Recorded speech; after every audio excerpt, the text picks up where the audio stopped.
It is January the 12th, 2026, and this is the Court Gallery.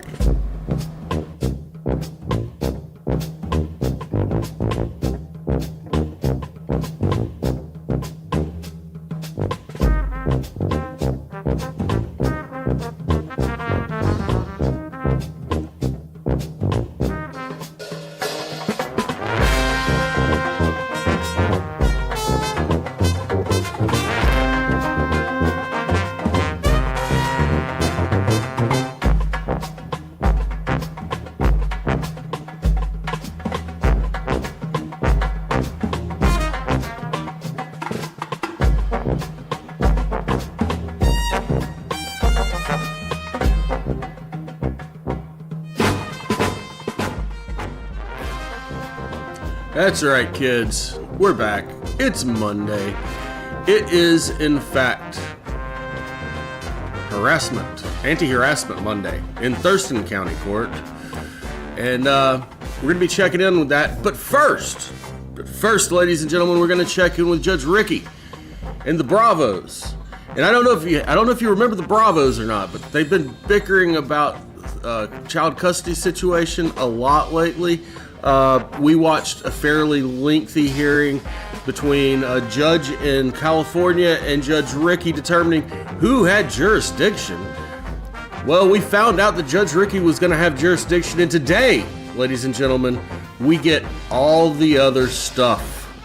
And that's how we're going to start things off, and after that, we're going directly into Thurston County for two anti-harassment cases, and then we're going to wind things up with two cases, and they're a little bit of a surprise. You may have seen them, you may not, but it all starts right now.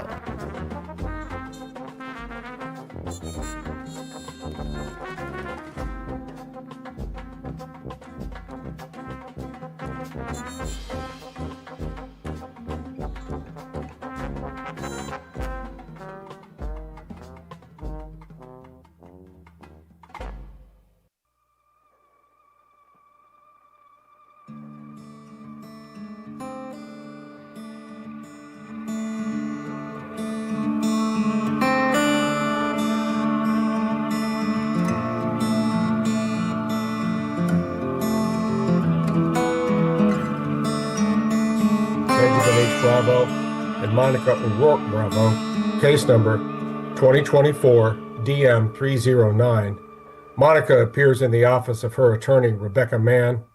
Benjamin Bravo appears representing himself. This matter comes before the court at this time for a scheduled status hearing. Court's docket notes indicate that the matter came before the court following a long series of proceedings under the UCCJEA. It was determined that California was an inconvenient forum by that state.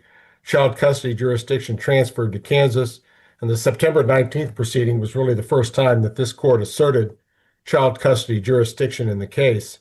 The court made orders at that time staying the every other month to California provision of the California custody order, and then set a three-part visitation schedule with Benjamin to come to October to Kansas, and then Thanksgiving week he would come to Kansas, and then dividing the winter break one half to each parent, with Benjamin's part being in California.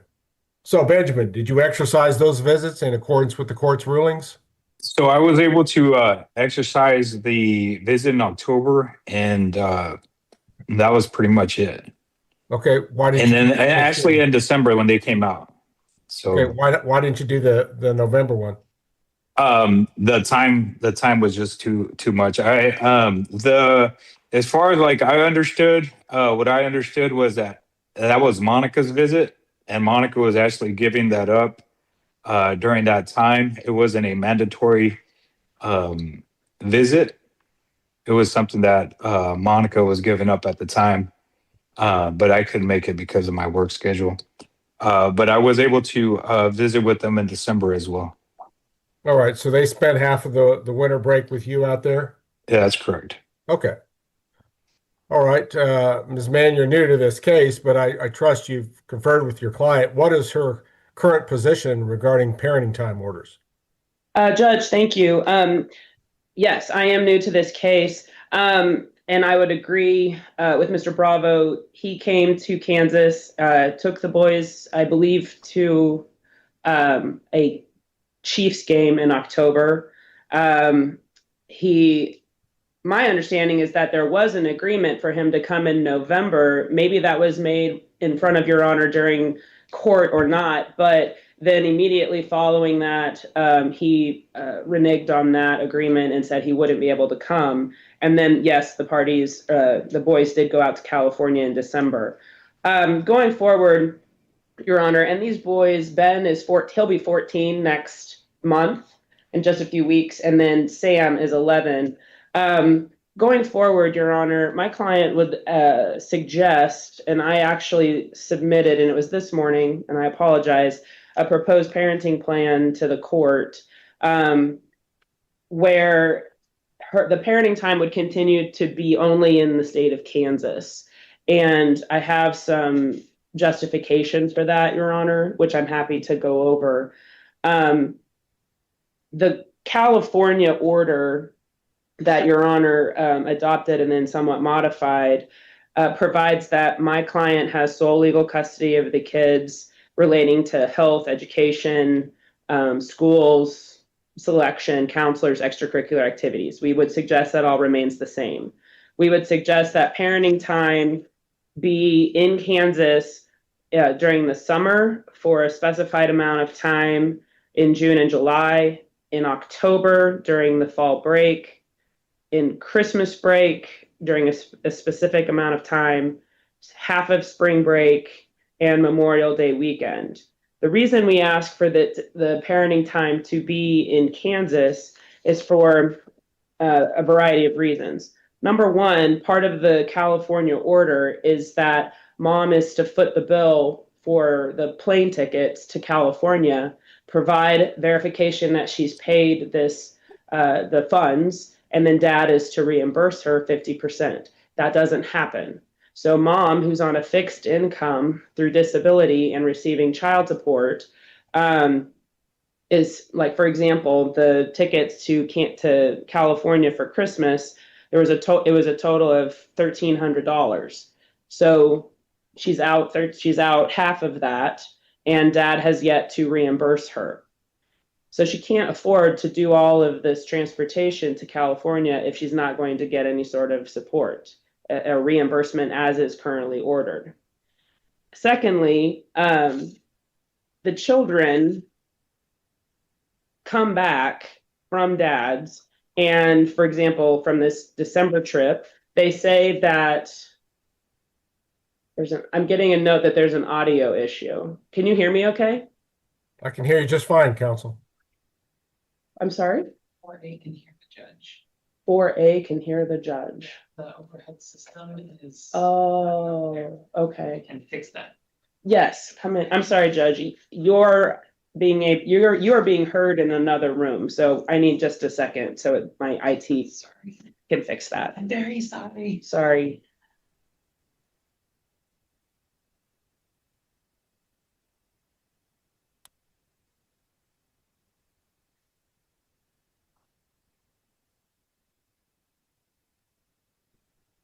Sorry, quick fix. So sorry. It's okay, thank you.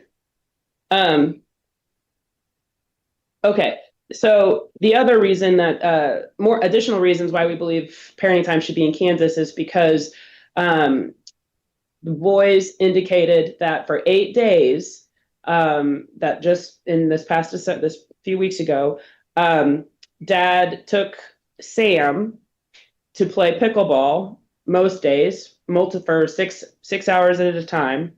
Ben was sick mostly the entire time and stayed home by himself. There was no visitation with other of dad's family except for maybe one aunt and one cousin for 30 minutes. And one of dad's big arguments about having parenting time in California is because there's all of this other family there that the children can go and interact with. Well, that did not happen in the last trip. Additionally, Judge, there's a documented history of the children coming back from visitation at dad's house with scabies. And I believe you've seen some documentation that was provided at the last court hearing, but we have documentation from doctors in California. They came back again this last trip with scabies. They've already been treated. And so there's a health concern that at Dad's house, it's just not an appropriate place to be staying there for long term. And finally, Judge, Sam specifically struggles after and before these visits. There's documentation at the school that he is sick on days leading into going to visitations. He emotionally is unregulated when he's come back. Both boys are in counseling, which is a requirement of this court order from California. But he has meltdowns, he's crying, he's unable to sleep. He's really struggling with the amount of time that's been separation from mom, but also being in this environment with Dad. So that's those are the reasons why we believe that parenting time needs to be here in the state of Kansas. Additionally, if Dad is not going to reimburse mom for the cost of these tickets, the language in the California order specifically states that failure to provide the reimbursement can be considered for custody modification. Obviously, we don't need a custody modification, but I think a parenting time modification is appropriate.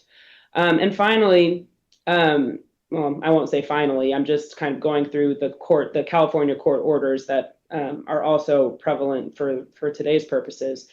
Dad does exercise his Zoom parenting time weekly, which is great. The California order orders 30 minutes Mondays and Tuesdays. Per my client, Dad has missed about 25% of those scheduled calls since June. And looking at what her documentation provides, I would say Dad reschedules those visits nearly 50% of the time, if not more than that. But he is talking to the kids for the 30 minutes that are allotted. It's just not consistent as far as always being Mondays and Tuesdays at the designated time. My client, as I mentioned earlier, the boys and my client both attend individual counseling, which is required by the California court order. They attend South Central Mental Health. My client does individual counseling. She also does family counseling with the boys, and the boys also see individual therapists. The court order requires Dad to also attend individual counseling, which I have not received, and I'm not sure he would know to give me any verification that he is attending counseling, but I would ask that he provide that information to the court. This is in paragraph 8.01 of the California order, which the court, Your Honor, has not amended that requirement. So the visitations didn't happen as you prescribed when you were last here in September. The boys are not, they're struggling before and after the visits. The finances are difficult for my client to accommodate a California visit, and I'm not 100% sure that Dad is complying with the current California court order from June. So for all those reasons, we would ask that any parenting time continue to be in the state of Kansas, as we've outlined in a proposed parenting plan that I filed with the court this morning. Benjamin, have you seen this proposed parenting plan? Not at all. No. You And it haven't? wasn't sent to me. No. Okay. Is there a reason for that, Ms. Mann, that wasn't sent to him? Yeah, honestly, Judge, in my brain this morning, I thought he was represented by counsel, and I think you'll note if you see it, I have a line there for Tina Huntington. She's never been in on this case, but this morning I thought that, and so I thought she would get it by e-filing, and it was only once I got out of another meeting this morning did I realize that I didn't have the correct representation.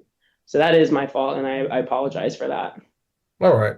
And I'll also point out from your entry of appearance that we are dealing in the 13th Judicial District, and this is Butler County, Kansas, not Sedgwick. I 100% understand, Your Honor. Benjamin. Your Honor. You heard what Monica's attorney has laid out before the court.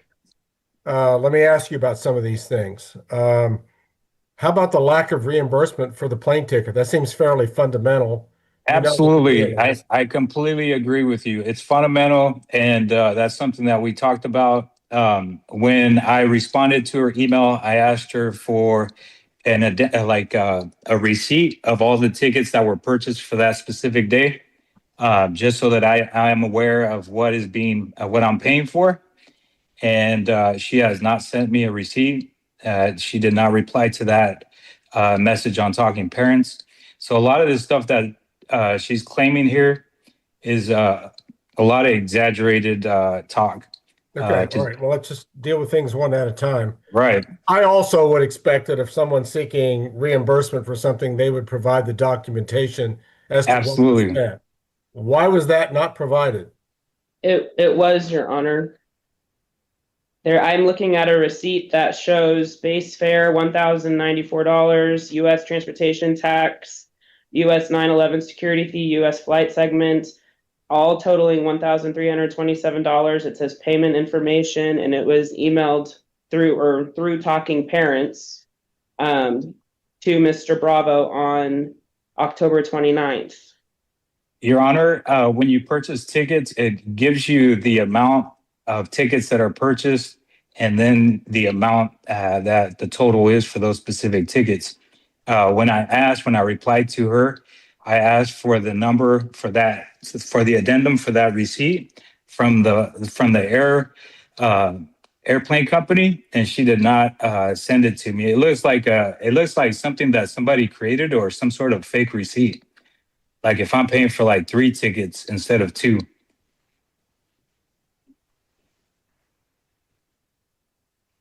Okay.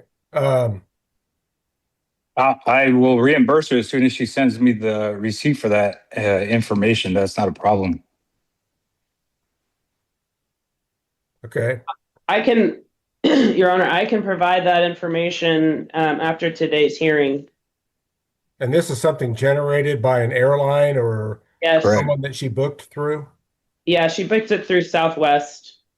And Your Honor, you and I were not privy to all of the history of this case, but my client did have a 3-year restraining order from Mr. Bravo, and there's some concern regarding safety for herself. And so she sent to Mr. Bravo the financial parts of this particular email that she received from Southwest. It did not include the itinerary, granted, but it did accurately reflect what the cost was. But Why wouldn't the itinerary be also sent? Right. Because because she was coming in a day early, Judge, instead of the day that the parties were going to exchange the children and they had agreed on. She did not want him to know that she was coming in the night before. She came in on December 24th, and the exchange was on the 26th. So she came in a day and a half early so that there wouldn't be any issues with making sure that the kids got there on time. So she wasn't under any obligation to tell him that she was going to be there. No, I would agree, but that could have just been redacted from the documents that were sent to him. I agree with you. I mean, at this point, we can't unring the bell, but I can now provide this particular documentation. And if he is willing to reimburse, then Your Honor, I feel like this is a lot of regurgitated stuff that is taking place, and she's been doing this for like I know we're in a different county now and a different jurisdiction, but this is the same stuff that she had. These are the same claims that we've already gone to court over. I've been treated. I've done all these things. So we're jumping around. Okay, sorry. Jumping around here. Benjamin, when this documentation is provided, the court would expect you to promptly reimburse your half. Right, absolutely. All right. And it looks like that's going to be about $660 or so. Right. Okay. As far as what about these scabies that are supposedly I have no idea what Ms. O'Rourke is talking about, because when I went to go see my physician just said that I didn't have that. And so she treated me anyways at the time. And but Miss O'Rourke, it's just like one situation after another that we've already talked about in the court system. And that's what I was afraid of when we moved from one jurisdiction to another, because now we're regurgitating the same information through different counsel and a different judge, to try to so she could take my custody again. And see, we already had climbed the hill and gotten to a certain point, and now she's trying to drop it back down to where I'm getting stripped of my visits again and not being able to see them. So this is the same stuff I've been dealing with since I got a divorce from this lady, and so I'm just a little frustrated because I'm like, this is ridiculous. Well, okay. Let's deal with that issue. Okay. Man, you actually have medical documentation that these Yeah, boys were absolutely. treated for this condition once they returned from California? She will go into a medical provider Okay, just a minute, Benjamin. Let her respond, okay? Okay.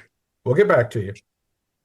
I have a document from January 7th of 2026 where Sam went to the Montoya family practice, and he came in and he was sick with a stomach bug, complained about pain, fever, dizziness, and vomiting. They returned on the 2nd of January, and my client advises that Sam was sick most of, what did we say that right? Not Ben. Ben was sick while they were Oh, there, okay, sorry. and Sam Ben- got it as soon as that's they got right. home. Ben was sick with the same symptoms while in California, and then Sam got it when he returned. Then it also says was exposed to scabies and broke out in a rash, that they were presented with scabies infestation and symptoms suggesting of a viral gastroenteritis. Then the, let's see. Yeah, patient summary. The patient presented with a scabies infestation and symptoms suggestive of viral gastroenteritis, including vomiting and fever. The doctor, my client had already started treatment because this was not unusual, because I have documentation from 2021, 2021, and 2024 from California doctors that had also treated the children for scabies, and he was diagnosed with scabies and this gastroenteritis, and he was, I'm looking for what he was prescribed, I'm sorry. A permethrin treatment is what he was provided. Your Honor, Mr. Bravo? can I address this issue? Yes. That could have been picked up from Mr. Work a long time ago. The other thing I'm going to tell you, Your Honor, is that when I was here on my visit, so I have a camera inside my house, and one of the issues with the visit was that Miss O'Rourke was actually caught on camera coaching up our sons during this visit. And that's the other thing I'm concerned about, is that Miss O'Rourke is coaching our kids specifically on language, on things to say in order for situations like this, so that she can take control of our kids psychologically and physically. And I can provide that video if you need it. You will see Miss O'Rourke coaching our kids and basically telling my oldest son that I am a manipulator, and basically that he's supposed to protect Sam when he's in my custody. And this is the one issue that has always bothered me about the court system, is that when I bring up an issue to you guys, I try to be as honest as possible. I try to tell you guys that Miss O'Rourke is coaching up our kids and manipulating them. And I actually found a video of Miss O'Rourke manipulating my oldest son, and I can provide that to the court. It is one of the most disturbing things that I've seen as a parent, that she is actually using my oldest boy in a position that he should never be put in.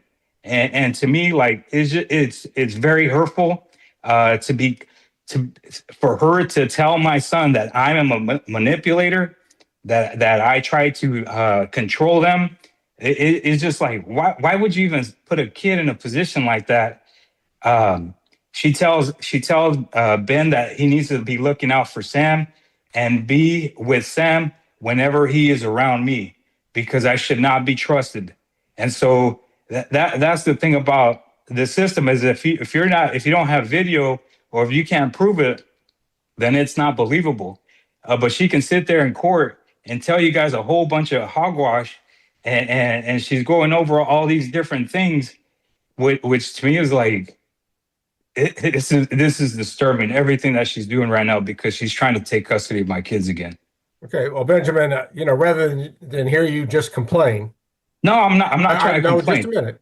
I want you to address the points that were raised, okay? Yeah. One by one. I thought that you were going to have a big celebration with your family when the boys went out there. Now, I'm told, anyway, that there wasn't much family interaction at all. Why was that? Because I don't get to see my kids very often. And so I took it upon myself to see my kids as much as I could. So I was around Ben and Sam, and this is what we do in Kansas too. When I'm in Kansas, we're playing pickleball, we're playing football, we're playing soccer, we're at the trampoline park, we're doing a bunch of activities together. And when she brought Ben here, Ben already had a cold. He had he was sick already. So I was not going to put him in a position where he was going to basically hurt himself even more, So I was trying to look out for Ben. Okay, just that I thought before, one thing that was very important to you is so that these boys could see extended family in California. Oh, absolutely. But it's just that it didn't happen. No, they did see extended family when they were here. I'm not really sure. And see, this is the other thing, is how is she? Where did Miss O'Rourke get all this information? Because she's questioning our kids again, and she should not be questioning our kids about my visit. That is not a okay thing to be doing. That's psychological abuse. As far as I consider it, it's psychological abuse, because she's trying to be in control. She's manipulating these boys to the degree that you guys don't even know. And that's the issue with. It's not about my visit. My visit went well with my boys. The issue right now is, why is Miss O'Rourke trying to take control of my visits with my sons? Because at the end of the day, what we should be looking out for, all the adults in this situation, is for the well-being of my sons, not for Miss O'Rourke's control. Because right now, everything seems to be like she's trying to take control of the custody thing again, which we've already gone through the California court for. Okay, next issue. If the California order requires you to be in personal counseling, have you provided any documentation that you are still in counseling? No, Well, I went through the counseling sessions that I could afford. I can't afford counseling. The counseling sessions here are $130, $140. If Miss O'Rourke agrees to release my child support that I'm paying, I could definitely afford that. It is pretty pricey to be going to counseling sessions, and it's kind of impossible, to be honest, especially since I'm paying for my travels to Kansas and doing all of these things that I'm doing financially in order to be able to maintain my cost of living out here as well.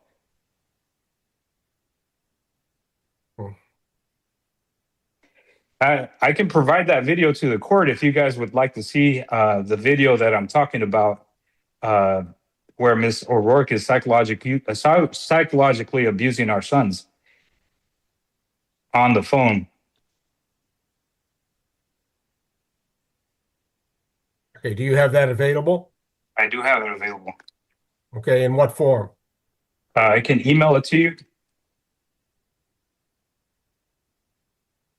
Right, anything that you would email to the court also has to be emailed to Ms. Mann. You understand that?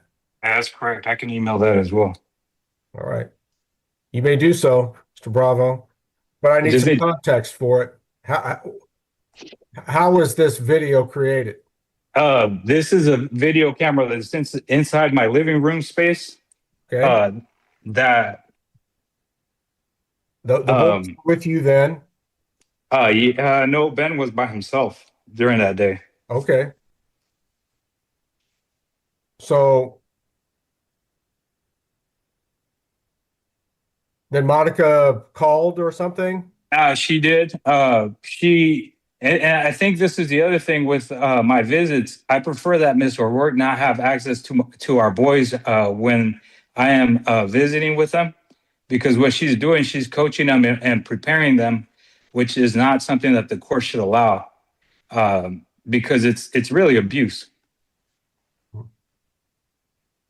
But yeah, she contacted them, and she had a conversation with Ben, and from what I gather, she called me a manipulator on the call, and she goes, "You know how manipulative your dad is. I'm not really sure why you left Sam with your dad by himself." And she instructed Ben that he should basically become a guardian of Sam when he's in my custody, and that he should be protecting Sam when he's in my custody and know where he's at all times. And that's not okay to be putting in the ear of a 13-year-old who should not be put in an adult situation. That's abuse. All right. Benjamin, do you always know where Sam is when he's in a parenting time period with you? Yes, I do. Okay.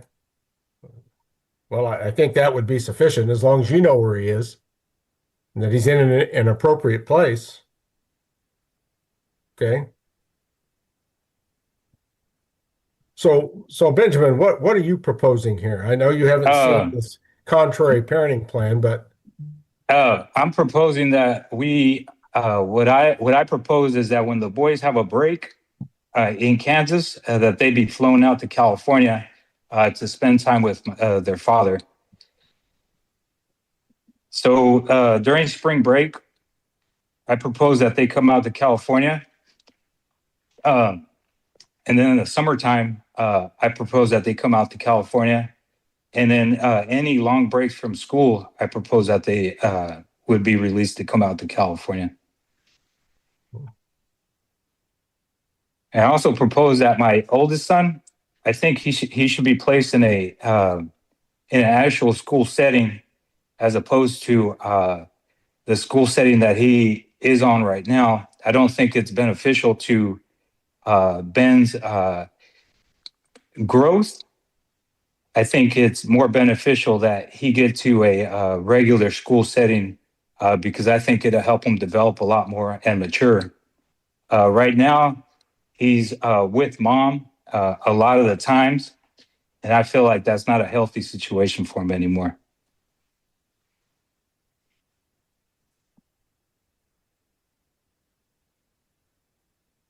all right. Now, Benjamin, you understand that the California order, which is the existing order which Kansas is following for the most part, gives the mother the sole responsibility to be making these decisions regarding education. You understand that? Yes, I do. I know that during this visit we were going to talk about adjusting that order. After this visit, we had talked that we were going to make some adjustments to the order. Mm-hmm. Mm-hmm. All right. For risk of, I'm not sure what I'll be opening up here, but Benjamin, is there anything else that you need to present to the court?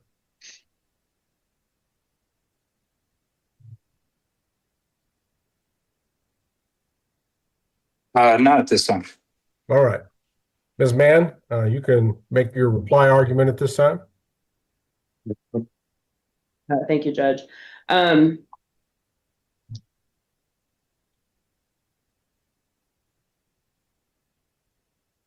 think that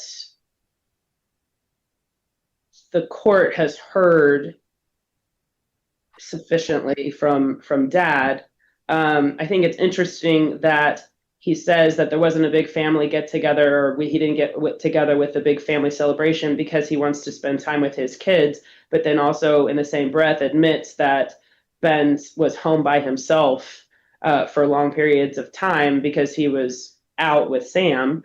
And then he turns around and says that mom is manipulative, and he has this damning video of her where basically she says that Ben needs to be with Sam and know where he is.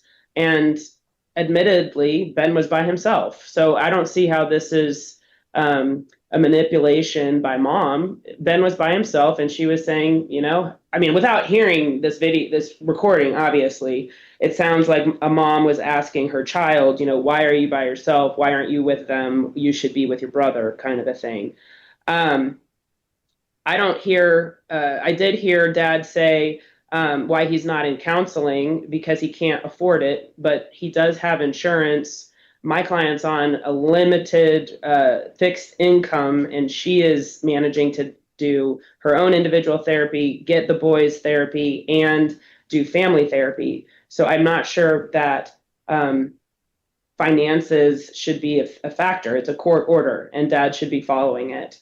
That also goes along with Dad's request to have the children fly all the way to California. Mom can't afford that, quite frankly. And I think that the proposal that we've put together does allow for spring break. It actually provides for a little bit more consistency instead of just spring break and summer. We said summer blocks of time, October, Christmas, spring break, Memorial Day. Dad just suggested spring break and summer. So I think having consistent time throughout the school year is more beneficial to the kids than just one big block of time during the summer. These children are active in extracurricular activities, specifically soccer. So removing them for a long block of time during the summer could potentially prevent them from being able to do stuff with their teams here. I think that if the court, and I can email Mr. Bravo this proposed plan, but I think that it takes into consideration the current circumstances and the best interest for these children to have shorter breaks in Kansas with Dad instead of one big trip to California. As long as he bears the expense and time allocation to come out to Kansas each time. Is that what you're proposing? It's actually a 50%. It's a 50% change. I'm sorry, thinking about if he's bringing the children with him. I would be the split the cost of him coming here, because I did a calculation before, and it is wildly less expensive for him to come here, even with hotel and rental car, than it is to fly the kids to California. Okay.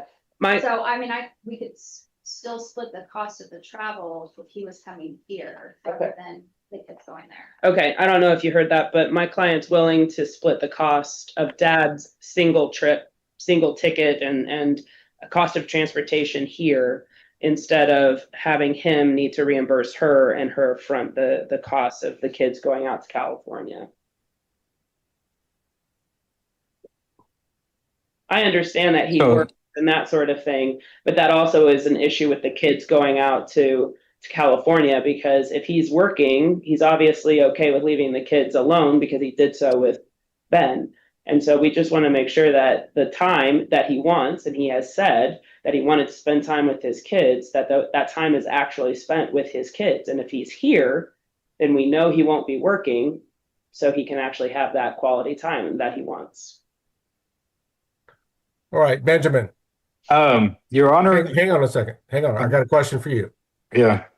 Under the existing custody order that was entered in California, you have the right to come out and see the kids one weekend a month here in Kansas. Are you going to be able to do that? Financially, I can't afford that, to be honest with you, Your Honor. And work schedule wise, it would be completely impossible. I have to put in like a 30-day request. There's a lot to add to that but financially, that would be really costly. Like I'm paying $1,300 for child support right now, and Miss O'Rourke makes it seem like this is like it's nothing, as far as like paying for these travel for these trips out to Kansas and stuff, and trying to maneuver work schedules and that whole bit.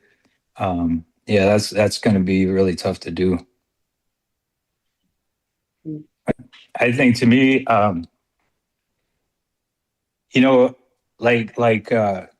they were proposing before mom was proposing paying for tickets and flights and stuff for me to go out to Kansas. So the issue about her not being able to afford stuff is kind of blown out of the water just by the proposal, that proposal. But I think, to be honest with you, I don't really understand what the concern is. The concern to me is that Ben and Sam haven't really been around me since 2018. There was never any form of physical violence. There was never any witnesses that testified that there was any violence between us. That's already been heard through the court system and been adjudicated. So there isn't any issue. There isn't any issue of abuse. There's never been anything like that. So there isn't any concern about the boys being around me. The only one that's always had a concern or an issue, the only time she's only had issues when we got a divorce, and this became I want the boys, and I'm going to keep them out of your area, or keep them away from you, because I want to psychologically control this situation. And this, if you look back through the history, Miss O'Rourke is always the one that is making claims in court and creating space between me and my sons. I'm asking that the court not allow Miss O'Rourke to continue this pattern of behavior because it's really detrimental to the boys. Ben and Sam, the entire time that I was here at my house with them, they were on my couch right next to me. And we can bring them into the court and we can have them testify. They were sitting on the couch and we were hanging out the entire time. They didn't move. We sat on the couch together. And that's because they needed, basically, like Sam especially, he needed to be next to me. And so, when the court is like, when Mr. O'Rourke is bringing these claims before the court, it's just like two completely different views. Like I get, it seems like the boys are getting mistreated. It seems like they're having all these issues and stuff. But when they're actually here with me, they're sitting right next to me, and we're hanging out, we're hugging, we're crying it out, whatever it is, or we're playing pickleball, we're playing football, we're hanging out with other people, we're eating, we're enjoying ourselves. So, I know she's got a lot of claims and trying to murky up this water, but in reality, it's not anything like that.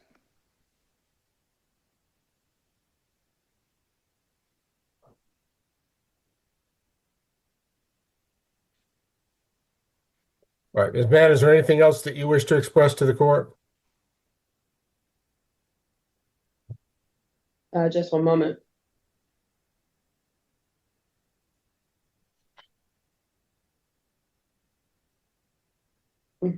Yeah. No, thank you, Your Honor. Court first recognizes that Mr. Bravo has a constitutional right to parent his boys. Certainly, his expressions to this court would indicate that he very much wants to exercise his constitutional rights to parent these boys. And I will also observe that it was Monica that caused the long distance expense problem by moving from California to the state of Kansas. Mr. Bravo didn't move from California, she did. So it's not unfair to ask her to bear at least part of that expense burden, which is connected with the exercise of long distance visitation. This court has previously placed a stay on certain parts of the California custody order. I do wish to clarify that at this point, what provisions are operative. First of all, the court finds that the father has at this point the right to exercise visitation in Kansas pursuant to paragraph 3.04 of the California custody order. Whether he financially is able to do so, the court's not necessarily going to be critical if he can't. I would encourage it, Mr. Bravo, but I do understand that that's a substantial travel burden on you to come out for the one time a month visits for a weekend. The court does find in this case that the paragraphs regarding summer break, 4.01, spring break, which is the father's each year, 4.02, and winter break, 4.03, are all operational, and that the court will expect those to be followed, which means, Mr. Bravo, you have spring break with your boys. Spring break period is defined in the order. I encourage you to have the boys as much of that defined period as you can arrange. And they're going out to California with you. I will expect you to have made arrangements with your employer to minimize your work time and maximize your time with the boys. These boys are 14 and 11. I certainly understand that they could be left for short periods of time by themselves. If they can't handle that by now, then there's an immaturity level here that is not normal.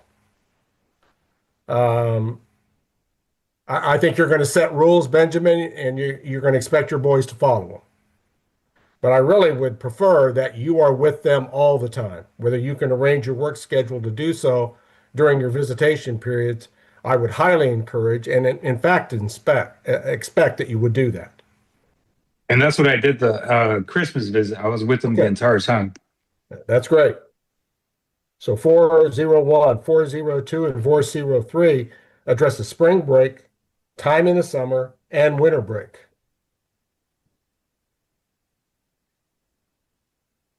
Your Honor, is there any way to make adjustments to the winter and summer break?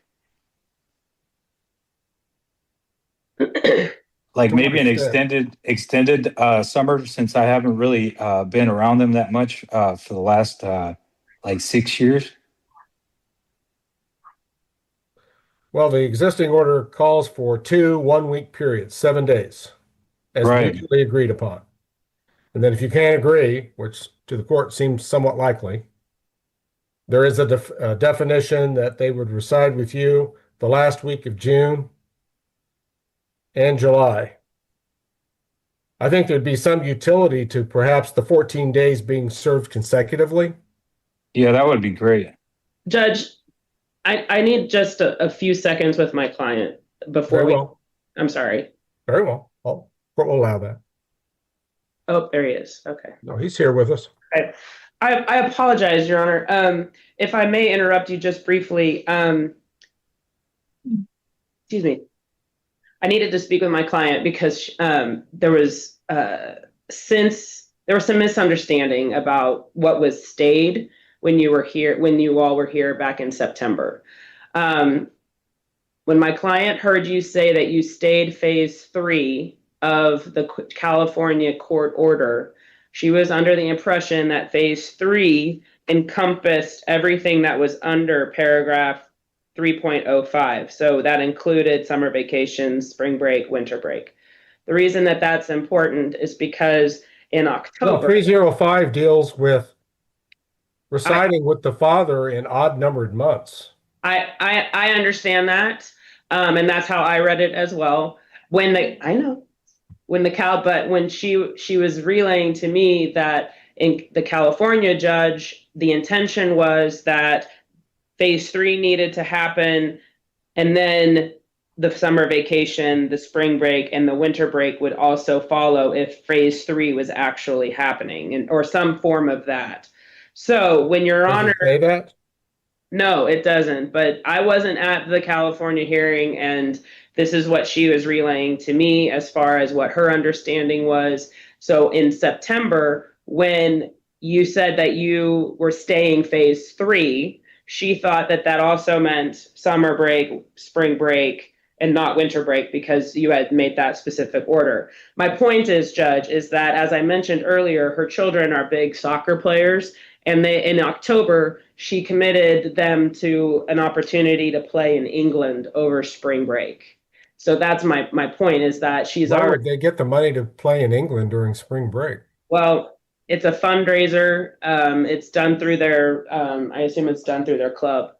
And so she's put down a deposit to go on that trip. I read it the same way you did, and I was trying to talk to her about that, but it's a non-refundable deposit that she's put down. So I'm anticipating that we will have to have some sort of makeup time in order to allow the children to have that activity. Your Honor, can I chime in? Yes. During our last hearing, you actually, because I presented to you what actually had occurred, you said that we would be able to move past that phase because I met the criteria, and so now we're here, and we were gonna come up with different as far as like parenting time visits. That's what this situation was about. It wasn't about that regurgitating that phase again. Okay. All right. Your Honor, I would ask, I mean, I wasn't here at that September hearing, but from what I'm hearing from my client and from what Mr. Bravo is kind of indicating, it might be beneficial to Your Honor to talk with these children. I've considered that possibility. At this point, the court declines to do so. Okay. That's fine, and I appreciate that. I would just ask, Your Honor, that I don't believe that there was any intentionality on my client's part to prevent any sort of parenting time. She's complied with the court order. And so I would just ask that in order for the kids to go to spring break in England, that it seems reasonable that dad would get some sort of makeup time during the summer.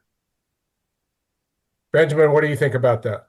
That's a long stretch to be without, and that's one of the issues from this last situation is, I haven't seen Ben and Sam for a while, as far as like the number of days that I was able to see them. So, when you have that much time, it just kind of creates more distance. And I prefer that they come out this way for spring break and during the summertime and stuff, because I'd like to see my sons. I've been the one that has been missing out on their lives for the last 6 years since 2018.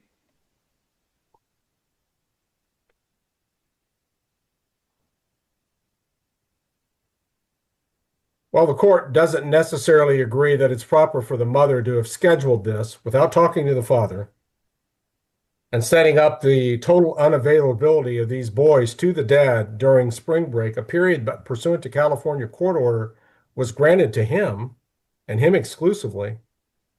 The court also would feel, Mr. Bravo, that this could be a life-changing experience for these boys.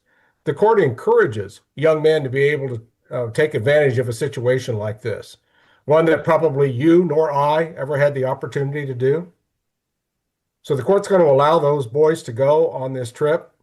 But further, the court's also going to require that these boys be made available to the father during the month of March, just like spring break would have been, for his 1 week period. And I do understand that it may entail them being removed from their normal school environments for a week. I think the boys can make that up. I think these situations need to be very rare in their occurrence, but there are times where it's appropriate, I think, to pull the kids out of school for a week, and this would be done and explained to the school that this is being done pursuant to court order. So I don't want to deny you during the month of March, Mr. Bravo, but perhaps one of the other weeks. And I'm going to let you decide what week that is. You're going to have to find out when they're gone, first of all, and schedule your time around that. That sounds good. Specifically grant authority for these kids to be pulled out of school to make this work. Your Honor, I have the Andover school schedule.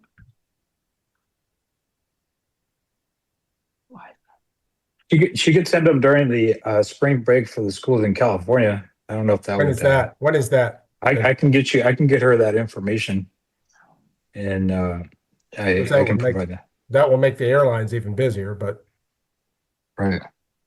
it's up to you though. Yeah. Is that also in March or? Yeah, I think it is. Let me check the Fresno Unified. The March week, Your Honor,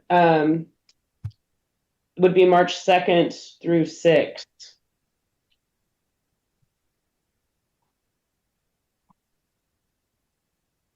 That's when Andover's No, break is? no, I'm sorry. Andover's spring break is the 13th through the 13th is a Friday, so the 13th through the 22nd, but that's when the England trip is. Okay, so what were you suggesting with the first week of March? You suggested that they go to California in March, and that's the week my client suggests. Would that work, Benjamin? What was that week? The first week, the second through it's March 2nd through the 6th is the Monday through Friday. So That's the week she's suggesting to send them out this way. Yes. Okay. The California spring break is from the 30th to April, like the 3rd. Okay, what advantage of using the California spring break be? Benjamin? Just because there'll be a lot of kids out of school. Oh, I see. And, there'll be kids that are same age as Ben and Sam. Okay. Well, Benjamin, you choose. If you need time to think about it, think about it.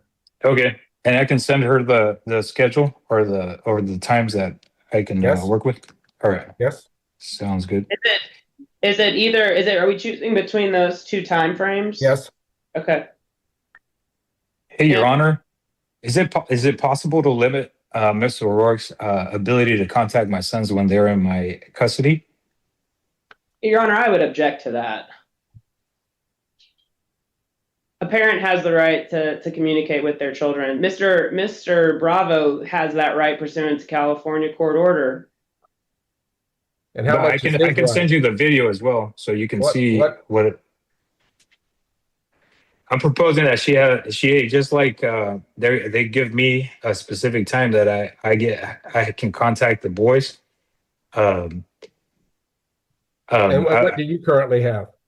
I contact them on Monday and Tuesday. We'll work out a schedule usually because their soccer schedule sometimes doesn't match up with the Zoom times. Your Honor, you're supposed to call them at 6:30 p.m. California time, which is 8:30 p.m. Kansas time. They're not having soccer practice at 8:30. I just spoke to Miss O'Rourke. I sent her some times this week, and she said that the only times that work for the boys to be on Zoom is on Tuesday and Thursday at like 2:30, 2:45 my time. So I'm not really sure if the attorney is not speaking to her client. But that's the information I was given right now, and that's the same situation we've been going on for the last like 6-7 years. Is I communicate with the boys as much as I can. So we asked to move it from the Monday, Tuesday, and the times that he suggested were times that they have practices, like right in the middle of the evening. Okay. And so I said, send times that you are available, and that's what we agreed on when they don't have practice. Well, it would appear that California orders paragraph 6.21 addresses this. The mother would be bound by the same rules that apply to the father in 6.21.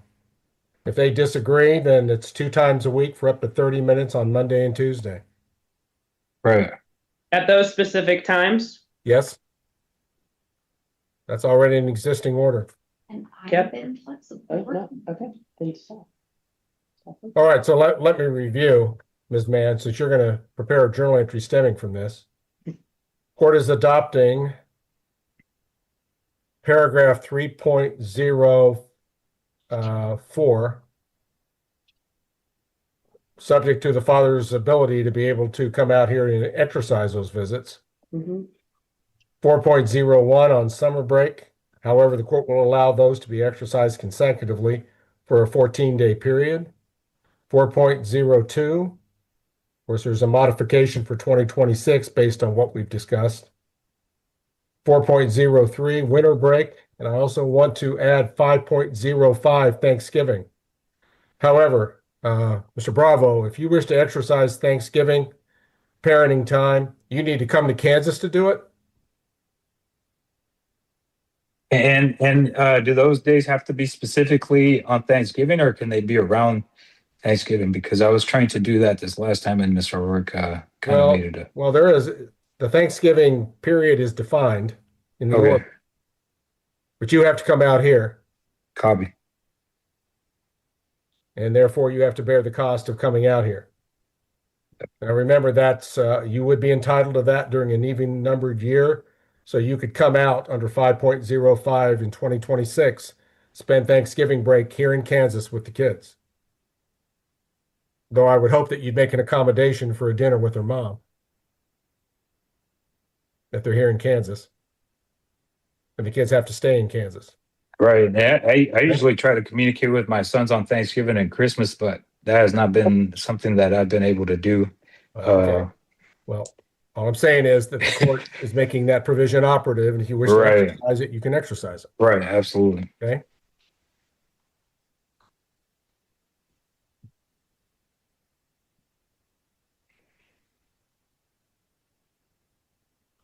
All right.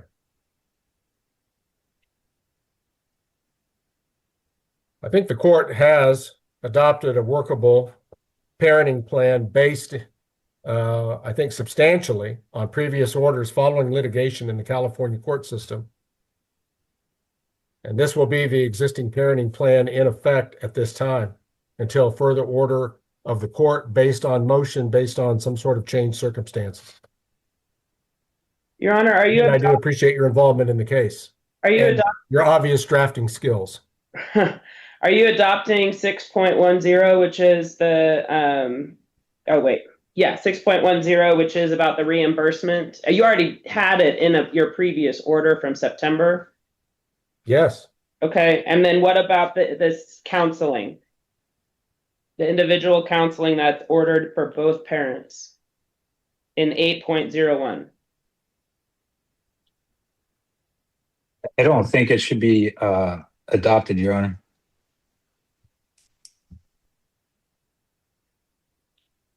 It's already a court order. I don't see any reason why it shouldn't be followed by this court. And your client is in individual counseling right now? She is, and the boys are too, which is also ordered in 8.02.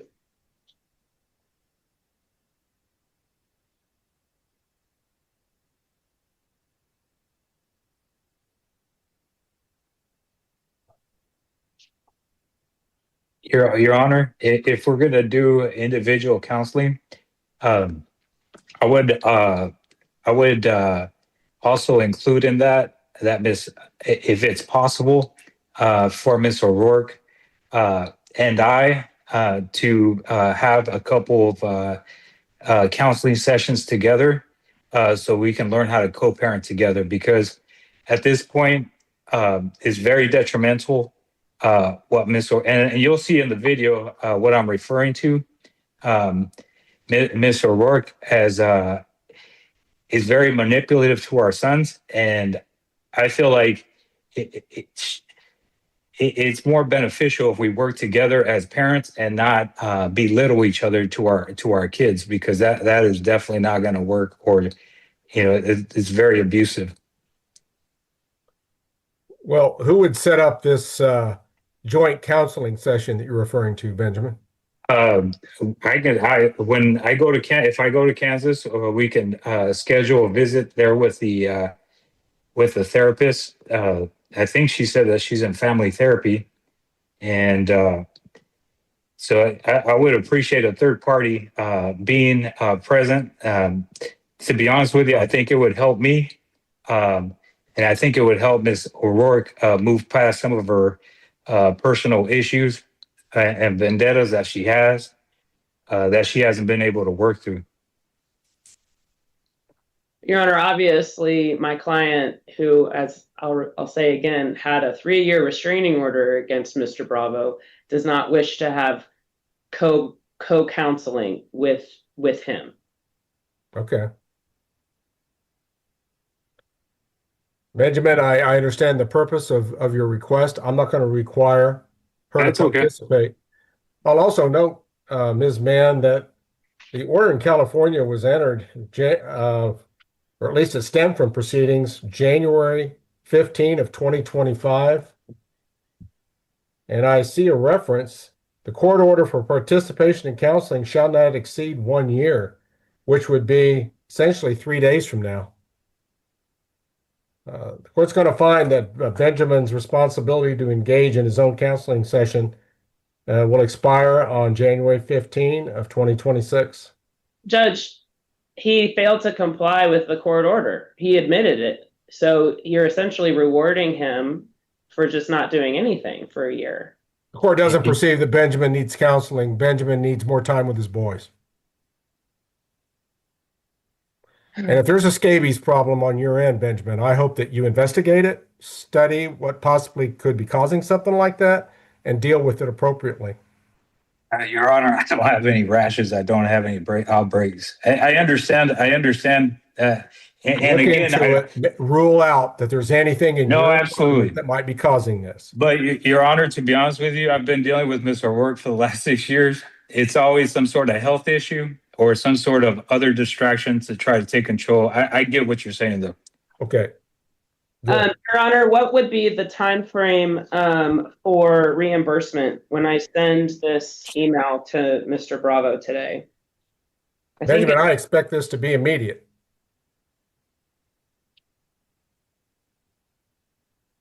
Sounds good. Let's see. She sends it to you. It needs to be received by her in 7 days. Okay? Yeah. Make it happen. This means I pay to go to Because that reimbursement is a very important part of this plan.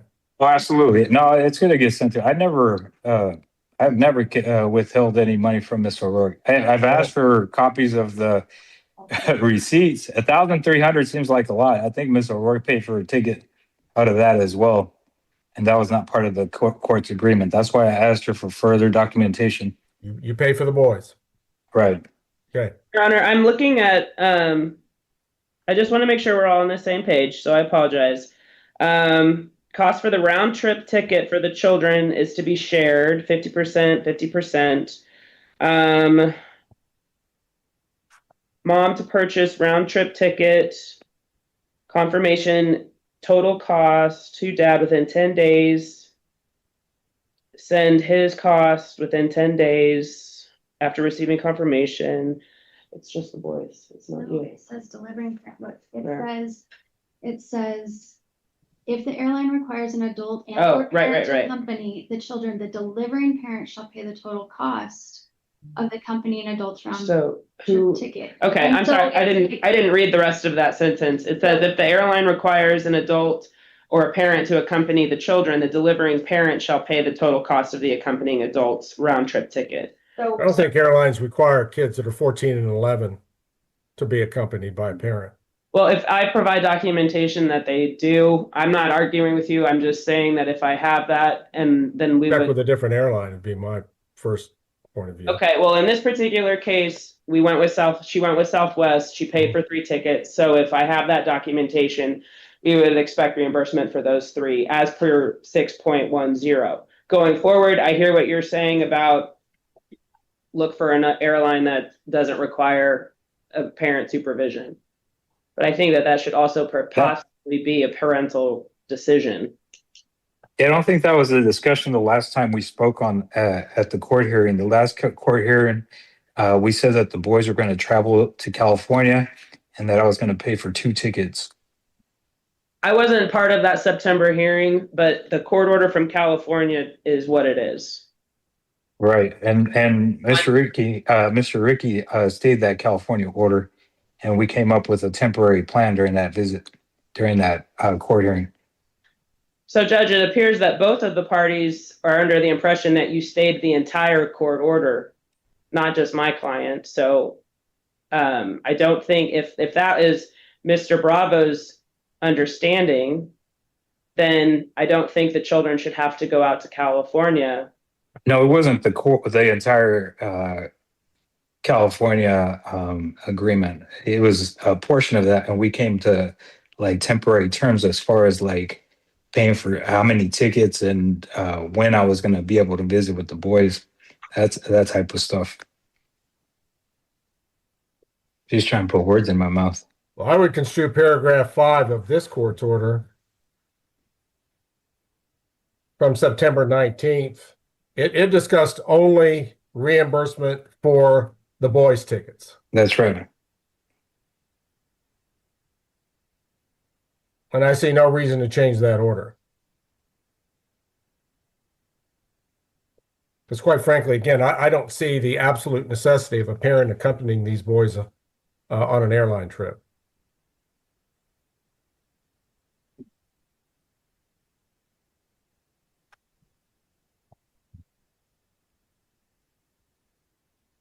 All right. I'm quite a bit behind on my next hearing. So, counsel, is there anything else we need to address, Ms. Mann? No, Your Honor, thank you. All right, Mr. Bravo, it's important. Ms. Mann is going to send you a draft of her order. If it matches what the court has ruled today, whether you agree with it all or not, you need to approve that and get this thing on file, okay? It's in your best interest to have this order on file. Okay. If you think that there's a legitimate dispute about the wording, just get with Ms. Mann and discuss it with her, okay? Okay. All right. There's nothing further at this time. The Bravo matter will currently be in recess. This meeting may be ended for all.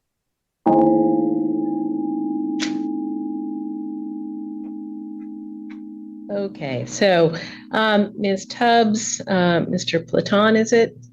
Platten. All right, why don't you have a seat up here at this table? Right. And then Mr. Tilt, if you come on up and have a seat at this table.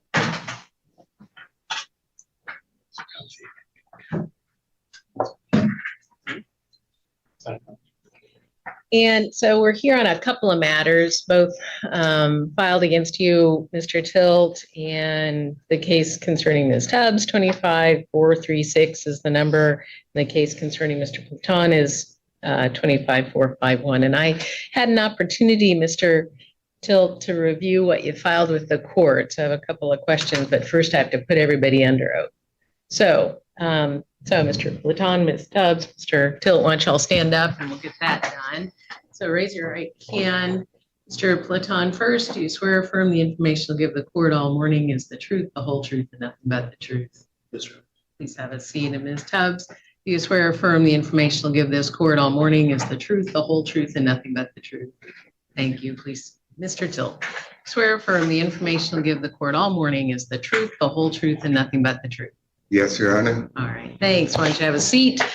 So there is an order on behalf of Mr. Platon, Platten. I'll get there, Platten. 30 years, nothing. Yeah, I bet. All right, Mr. Platten. So there's been an order issued preventing you from contacting him in any way, and keeping you away from him. There's still a question as to whether one should issue for Ms. Tubbs. I see that, and why I'm jumping to Mr. Tilt is because what you filed with the court, you're saying, yeah, things were bad. Your medication may have not been stabilized. People weren't there to help, and you did this. Yeah. Okay. So with that thought, I guess my question is, first off, Mr. Platten, you're asking for your order to continue against Mr. Tilt? Yes, Your Honor. And Ms. Tubbs, you're asking for an order protecting you from Mr. Tilt. And Mr. Tilt, do you object to the court signing these orders? Okay, that's my feeling from what you wrote down. And you've got folks with you here today. Is this family, friends, This support? is my mom, Vicki Fox, Okay, and my DVR job coach, Max great. Hawks. Okay, so what I'm going to do here is just sign these orders and mirror Ms. Tubbs to Mr. Platten's. Let me look at things, and I may have a couple of questions here, but tell me what's changed. What's a good, maybe some good news for Mr. Platten and Ms. Tubbs? I've decided I'm done with emails and texts, and I you know, I got the I forget what they got, criminal threat notice. Yeah. And I just, after that, I thought it's time to stop this, you know, Things got out of it's hand. crazy. Yeah. Okay. I mean, and that happens not very often with me, but you know, at times it has happened, not this bad in the past nearly, Yeah. but I mean, I think it's just kind of built up over time. Did you see it coming? I kind of felt, you Yeah. know, like, you know, I really should not do this, Yep. you know, and, you know, But couldn't stop it. unfortunately it was, a little hard. And now these folks here that you brought to court and maybe others are going to be helpful.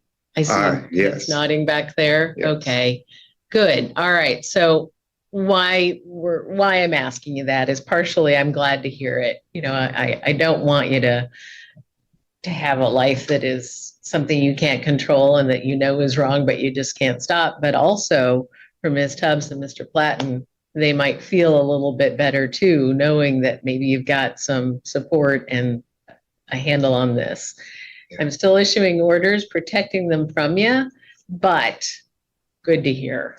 So now I got to kind of look at things here. So just hang on a second while I get, and I'm looking back and forth because I have everything electronic on screens. So I am paying attention. I just want you to know that.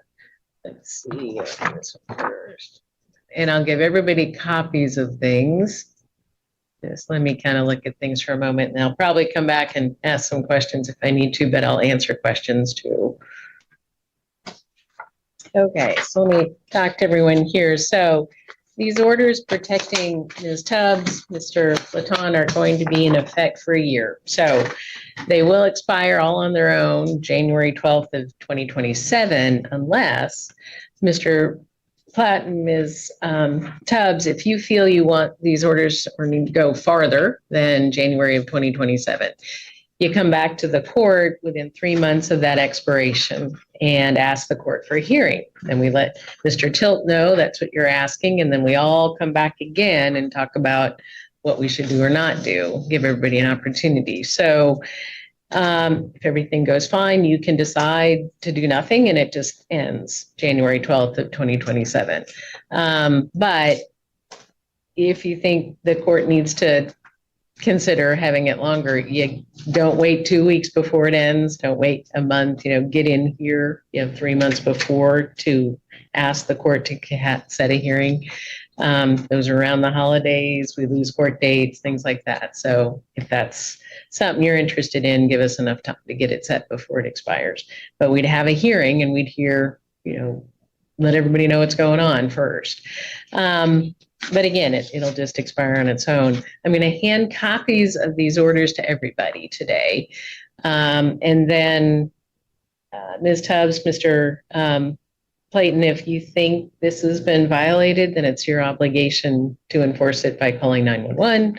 Sounds like there's some really, Mr. Tilt's got some people around him and some things going that are going to help a lot with him not bothering you anymore. And that's I think it's his hope and his people's hope and my hope that that's what happens. But, this order preventing Mr. Tilt from contacting you in any way, don't go to their house, stay away from their car, their workplace, their home, school, wherever they are. Don't contact them at all in any way, shape, or form. And I think you understand that. It mirrors that order that we issued before, but we'll give you copies of all of this. Sorry, that's Ms. Tubbs. So any questions, Mr. Tilt? No. Okay, Ms. Tubbs and Mr. Platt. I do have one question. if that's Okay. Part of the beginning of the communication was done through an internal reporting software that our company employs, which he was emailing to. Okay. Was curious how that process would work if he was to, again, start up a new email and begin emailing into that. So is that, you still have access to that email at that work area or So, not sure? Go ahead. so it's anybody that's been an employee in the past or current, they can either call a number or they have a phone or an email that they can email and Right. say, hey, I've got an issue. To see something, say something, kind of internal process. and they can say, hey, I have an issue with this person, and Boise, our headquarters, will filter that to the responsible party, which Okay. falls under the district. Well, it's going to be manager. important and incumbent on you to let and give a copy of this order to the powers that be where you are concerned with, so they know that. And then, Mr. Till, any communication means any communication.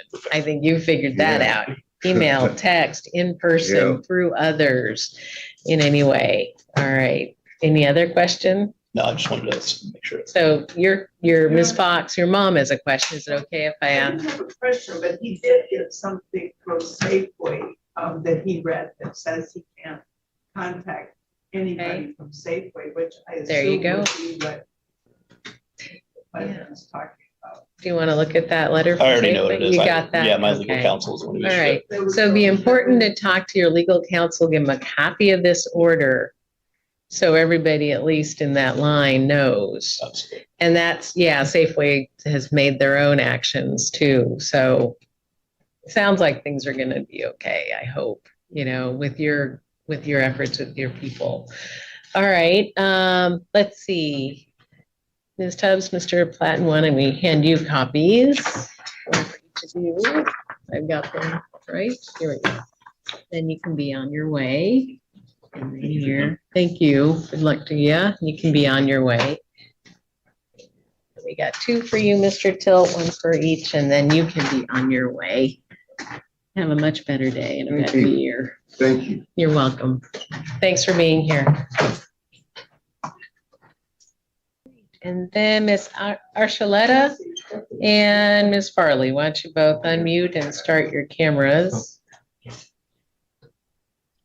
And let's see. All right. And Ms. Archuleta, how am I doing with that pronunciation? It's correct, Your Honor. Okay. All right, Ms. Farley. Let's see. All right. So I had a feeling, Ms. Farley, that you knew about this hearing, because I think I got some information. I did review that information. So let me put you both under oath and then we can get started. So Ms. Archuleta, raise your right hand with me. Ms. Archuleta, do you swear or affirm the information you'll give the court all morning is the truth, the whole truth, and nothing but the truth? Yes. All right. Ms. Farley, why don't you raise your right hand with me? Ms. Farley, do you swear or affirm that the information you'll give all morning to the court is the truth, the whole truth, and nothing but the truth? Yes, ma'am. Okay. All right. So, and you'll notice I'm looking down and back and forth. I've got two screens here and my files are electronic. And so I am listening, but I'm also looking at what you're talking about. So let me get those things open so I have them in front of me here quickly. And then I will be turning first. Well, let me just kind of get things set up here and then I'll be ready to talk. All right. So first things first, Ms. Archuleta, you asking, continuing to ask for this order to issue against Ms. Farley? Yes, ma'am. Okay. And it is, you're still asking,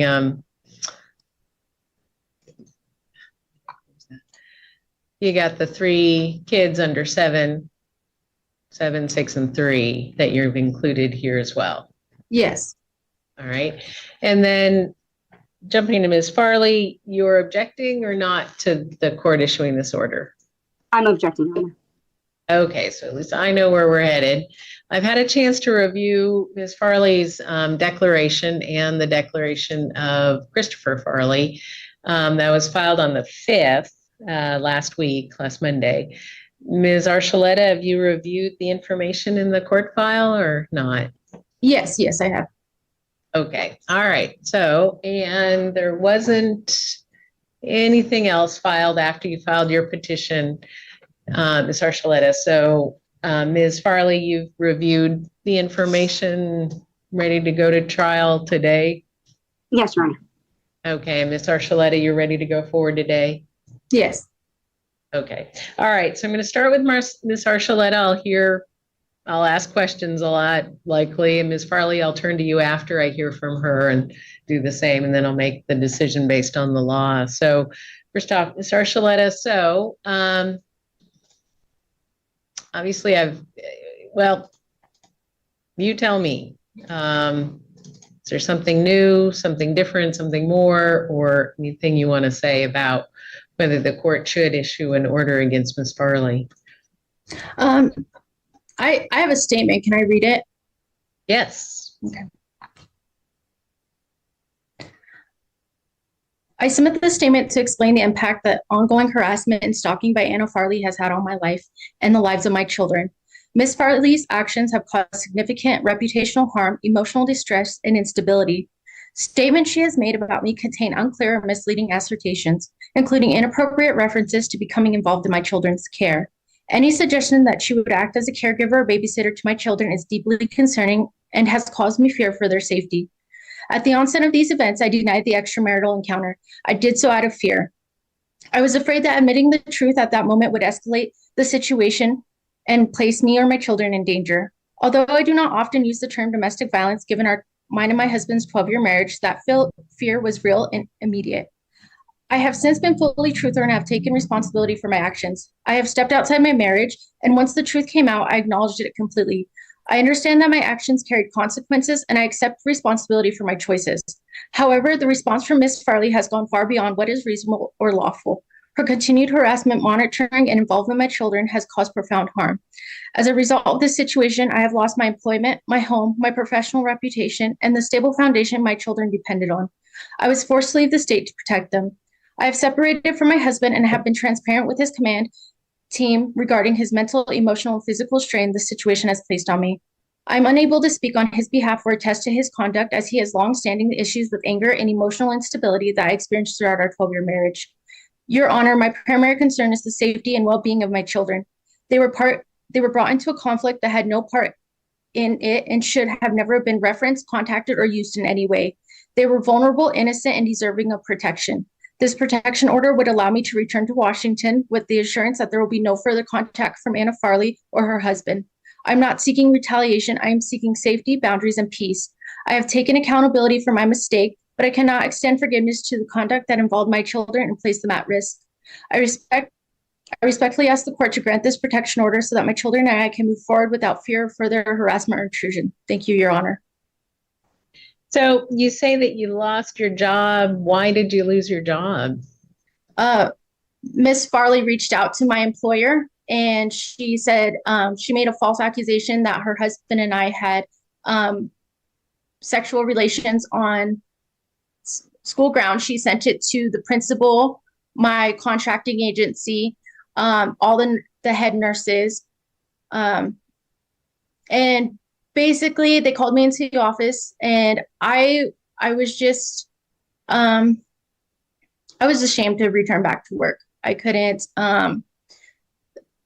They said they didn't have any proof of me leaving the school or have any proof of because they have video recordings on the outside. There was no disturbances on the camera that it showed individuals in the parking lot at that time. So, yeah. So did they do an investigation, or did you decide you were too embarrassed by it all? You just decided to leave the job? No, they did an investigation, and then I left willingly. Okay. So was there a discussion with you that you resign, or something else happened that they fire you, or? No, I just resigned. Okay. All right. And then, and your job was what? I was a nurse at a middle school.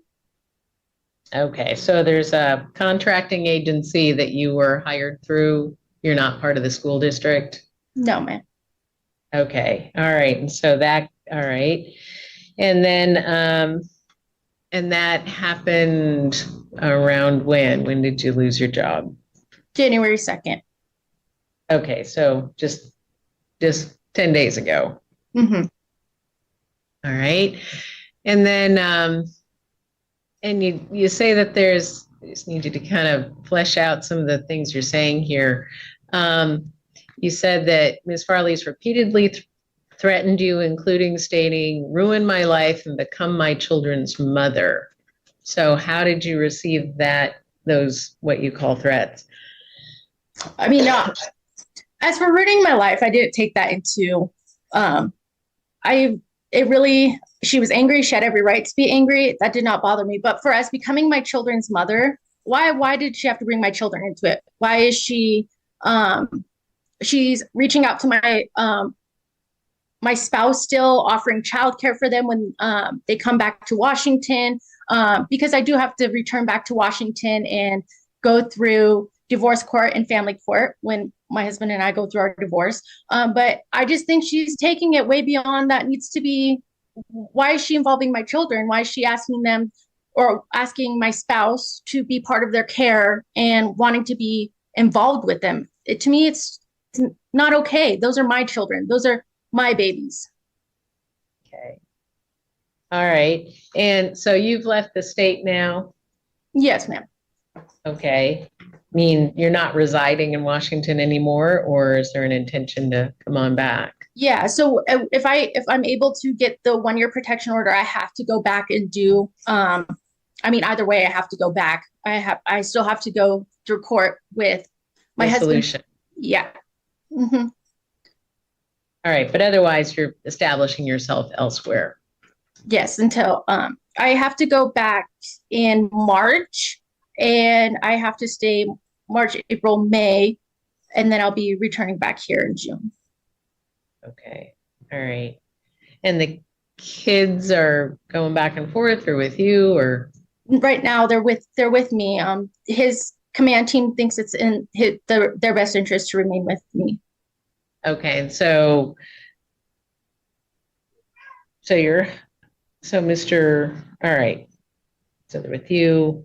Got it. All right. I got a little confused there for a moment. And then,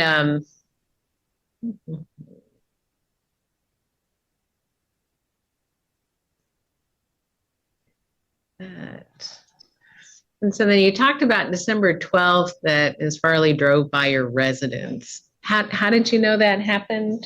So I was outside letting the dogs out, and I remember I was letting the dogs out. Sorry, it was just a bad night for me overall. I was letting the dogs out. I had heard one of the dogs barking at the back gate. And so as I went out, there was a car that drove by that wasn't part of our neighborhood because it loops around. And then I was like, okay, well, that's a little weird. And then I went back up to the front just to see if I could get a better look. And then it drove around again. But unfortunately, the person who only has access to that is my spouse. And he said he refused to give me the video footage. So video, what access to what video? What do you? The access to the video of her driving around my residence. So did you take a video on? Yeah, we have cameras on the outside of the house. Oh, okay. Yeah. All right. But yeah.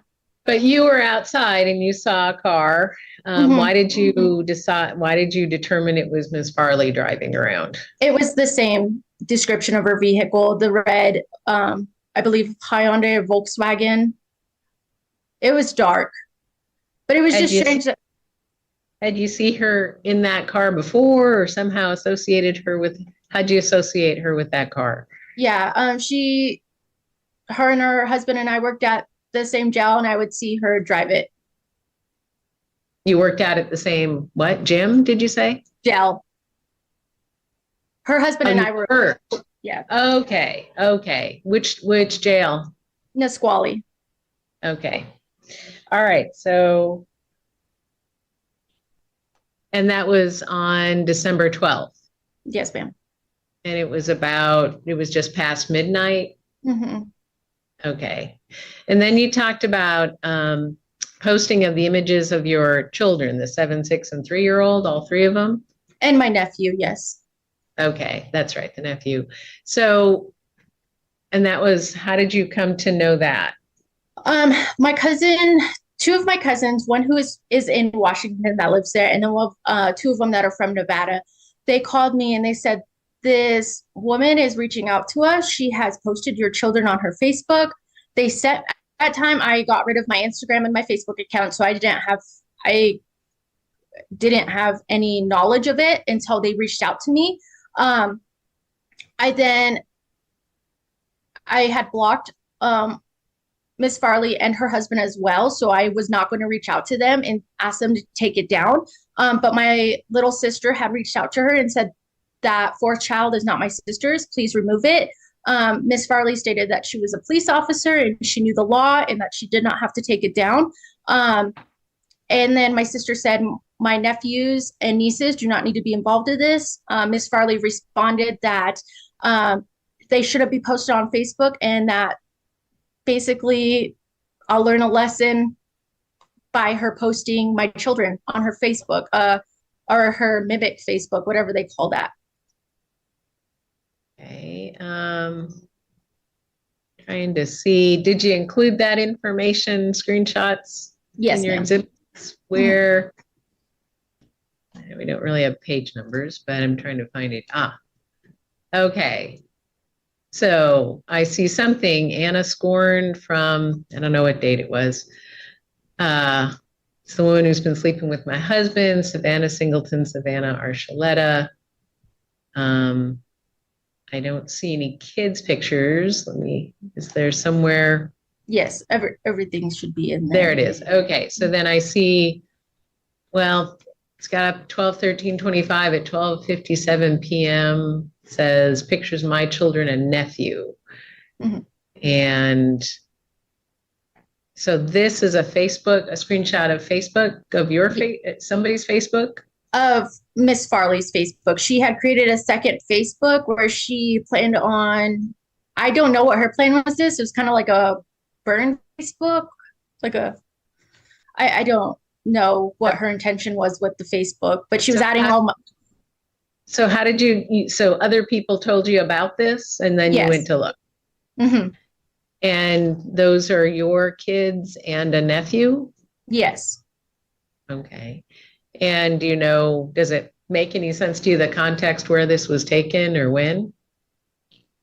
When the picture was taken? Right. Can you interpret that at all? Yeah. When it was taken, where? We were at the haunted October Fest thing that they do in Tacoma, I believe. They were against the brick wall. My daughter has her little cat costume on. My oldest baby doesn't dress up because he's on the spectrum. But my nephew is Puss in Boots and my son is a pirate. Okay. So this is so sometime October 31st, somewhere around then. Yes. All right. Up in Tacoma was, all right. And so was that something you took them to or your husband took? No, that was, okay. Me. You took them to this and then do you know who took the picture? Me. Okay. So how is it, can you help me understand then how that picture ended up available to Ms. Farley to put on her Facebook? So I'm assuming before I deactivated my Facebook account, she was taking my pictures off of my Facebook because it was my profile picture of my babies. Okay. Okay. So you put them on your Facebook. That makes sense. And then that's available. And this was before you became aware, well, because you're admitting to having had an affair with Ms. Farley's husband, but then there seems to be something about Mr. Farley or Mr. Archuleta. I don't know if that's his last name, but how does he play into I'm a little puzzled. He's starting to come up. So I don't know how she got my husband's phone number, but basically she was trying to reach out to everybody and get information on me. And then she reached out to him and has continued communication with him. Basically has been just asking a lot of personal questions about me.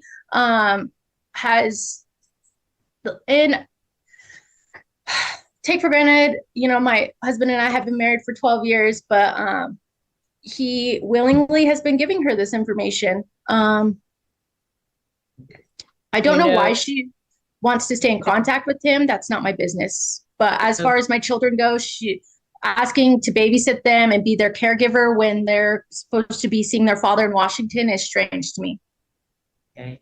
And how did you discover that your now husband was giving Ms. Farley information about you? She wrote it in her in her testimony or Oh, the statement. declaration that she filed. Yeah. Okay, Yeah. so you discovered that now. Yeah. Okay, and then have you had discussions with your husband about any of this before you discovered that? No, ma'am. Farley? No, okay. No, we stayed separated. So unfortunately, it did lead to a domestic violence situation on my end. He was not, obviously, nobody was very happy about the scenario that happened. And so I decided, because he was giving, but it was also the safety of me and my children and still communicating with her, I ended up leaving the state. All right, and so about what time did you leave? I left the 30th of December. Okay, so just recently, just within the last couple of weeks. Yes. Okay, all right. All right, so anything, Ms. Archuleta, anything more before I hear from Ms. Farley? No, ma'am. Okay, all right. So Ms. Farley, let me turn to you and your response to this request for an order protection. Yes, Your Honor. I won't take up too much of the court's time. You've reviewed my declaration. Yes, I posted a picture of her children on Facebook. It was in poor taste. I removed it within a couple of hours. I was obviously very upset the day I found out that she was having an affair with my husband. All of that happened within a 3-day period on the 9th, December 9th through December 12th. I found this out. I did contact her. We had messages back and forth where she was lying to me, and then she eventually came clean about part of it, but still have lies. Regardless, yes, I did email her principal. That is the only person, the principal and the nurse is the only person. I attached that email of what I said because that is the information I had at the time. I didn't reach out to her contracted people, other people like that. You know, for me, it was a big red flag that you're having a sexual affair on school grounds. I could have not done that. Yes, it was, you know, looking back now, it was very petty of me. Can't go back and change. I didn't threaten her. I have no intention of threatening her or harming her. I did say I was going to be her children's new stepmother. That was just me being upset and lashing out. I have no intention on doing that. I have had communication with her husband, Anthony. We, you know, upon discovering this affair, we were both talking about separating and leaving our spouses. And that's how the whole child care came up. I said, you know, I'm going to be moving, looking for an apartment. He said he couldn't afford an apartment. I said, you know, we're like, we can be roommates. I said, my daughter can babysit if you need help. It wasn't anything more than that.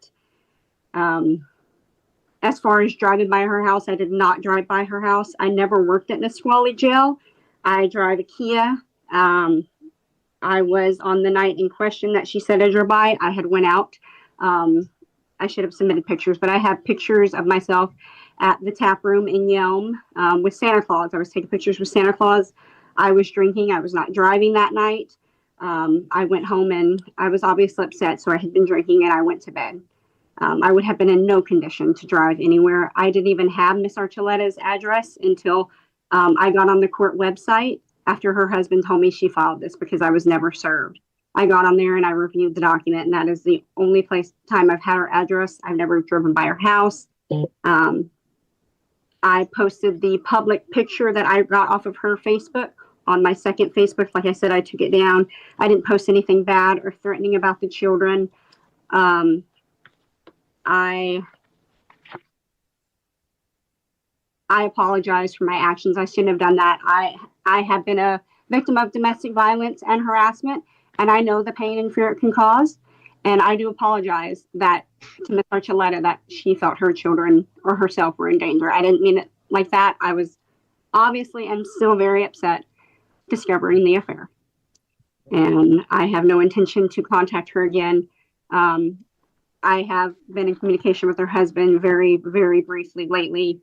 And I do not ask personal questions about them. It is just strictly, we talked about the divorce and how it's been affecting us. That's all. Let me see if I got some questions here. Let me re-review what I had here. So the information that you did send to the employer, looks like that was December 12th. Excuse me. How did you come upon that information? How did you know those dates? My husband told me, and the days that were in question were days that he told me he was going to the gym. Other than that, my husband had been with me. He'd been at work. I had his location. I've known where he's at, but those 2 dates, and when he admitted to me, I believe he wrote that in his statement, the dates, and he told me what had happened, and that's where I got that information from. Okay. Just looking through exhibits that you filed here to see if there's some other, excuse me, questions I have. And the picture of the kids, how did you come across that to put on your Facebook account? It was on Miss Archuleta's public Facebook. Okay. And after that, she had communicated. We had texts back and forth. We had communication on Facebook back and forth. I don't believe we had communication on Instagram back and forth. So it wasn't me just reaching out. She was also reaching out to me, along with her family members, like I put in my statement, and they were continually calling and harassing me. But yes, it was a public picture. And like I said, when I created that second Facebook, I deleted it within, I want to say 2 or 3 hours. I realized it wasn't going to change the past, and I was just, like I said, upset when I did it. And that exchange, Ms. Archuleta asking that picture being taken down, that was with you, that exchange that was in her exhibits? I believe she didn't ask me to take it down. I believe I had already blocked her, but her sister-in-law had called me. I did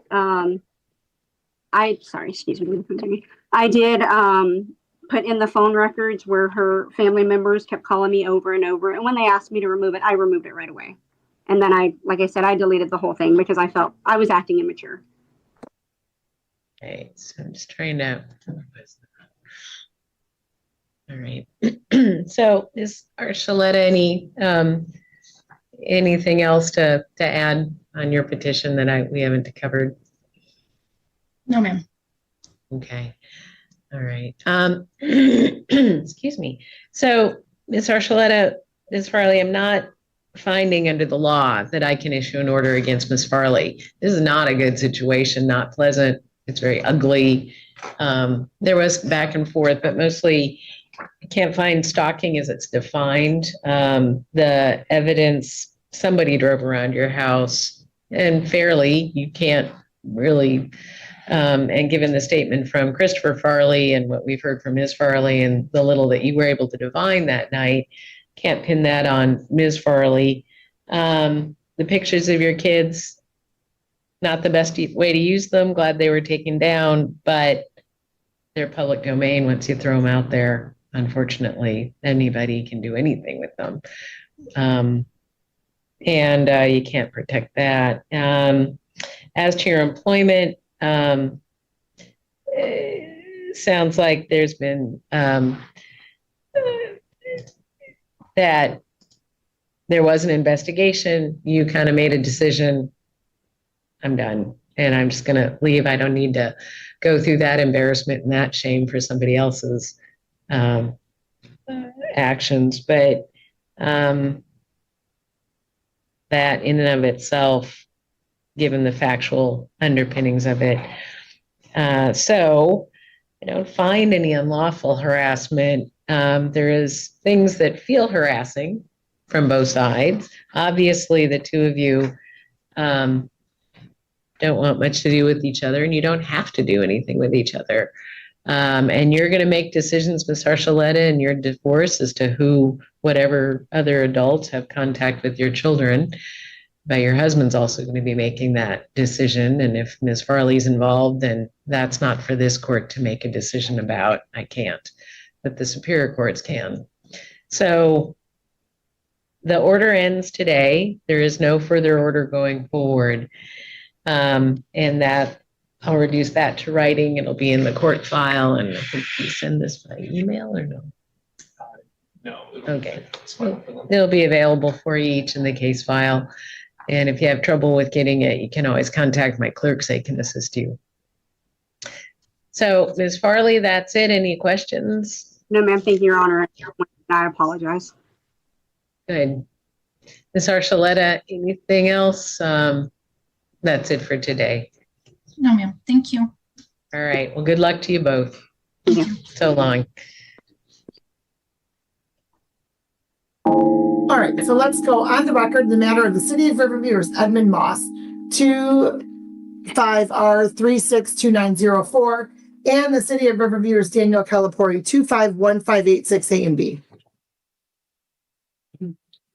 I'm gonna have you stand. I'm gonna have you stand at the podium, Mr. Moss, and then Mr. Calipori, I'm gonna have you stand with your attorney at the table. And so, and then Mr. Moss, your name for the record, please. My name is Edmund Moss. Okay, thank you. And counsel, your appearance, Mr. Calipori. Good morning, I'm Shanti Kraniff. I'm as the arraignment plea for reading my place yesterday. All right, thank you. And appearance for the people for the City of Riverview. And good morning, Your Honor. For the record, Terry Johnson, P70773, on behalf of the City of Riverview. All right, thank you. Okay. And so, Mr. Calipori, your name for the record, please. And Daniel Calipori. Okay. And so today is the date scheduled for Mr. Calipori for an arraignment pretrial and for Mr. Moss for a formal hearing. I understand that these are on two separate matters, but given the frequency of both of your visits to the court and the communications within the Riverview Police Department amongst yourselves, the court found it appropriate to have both of your cases called simultaneously. Mr. Shunke, as to the arraignment on your client. My client's name is Beauty. Court will waive the formal reading, enter a plea of not guilty for purposes of the arraignment, and to the pretrial counsel. You know, he adjourned this matter for some comparison. All right. So this court's going to adjourn this matter for compliance by Mr. Calipori. February 23rd.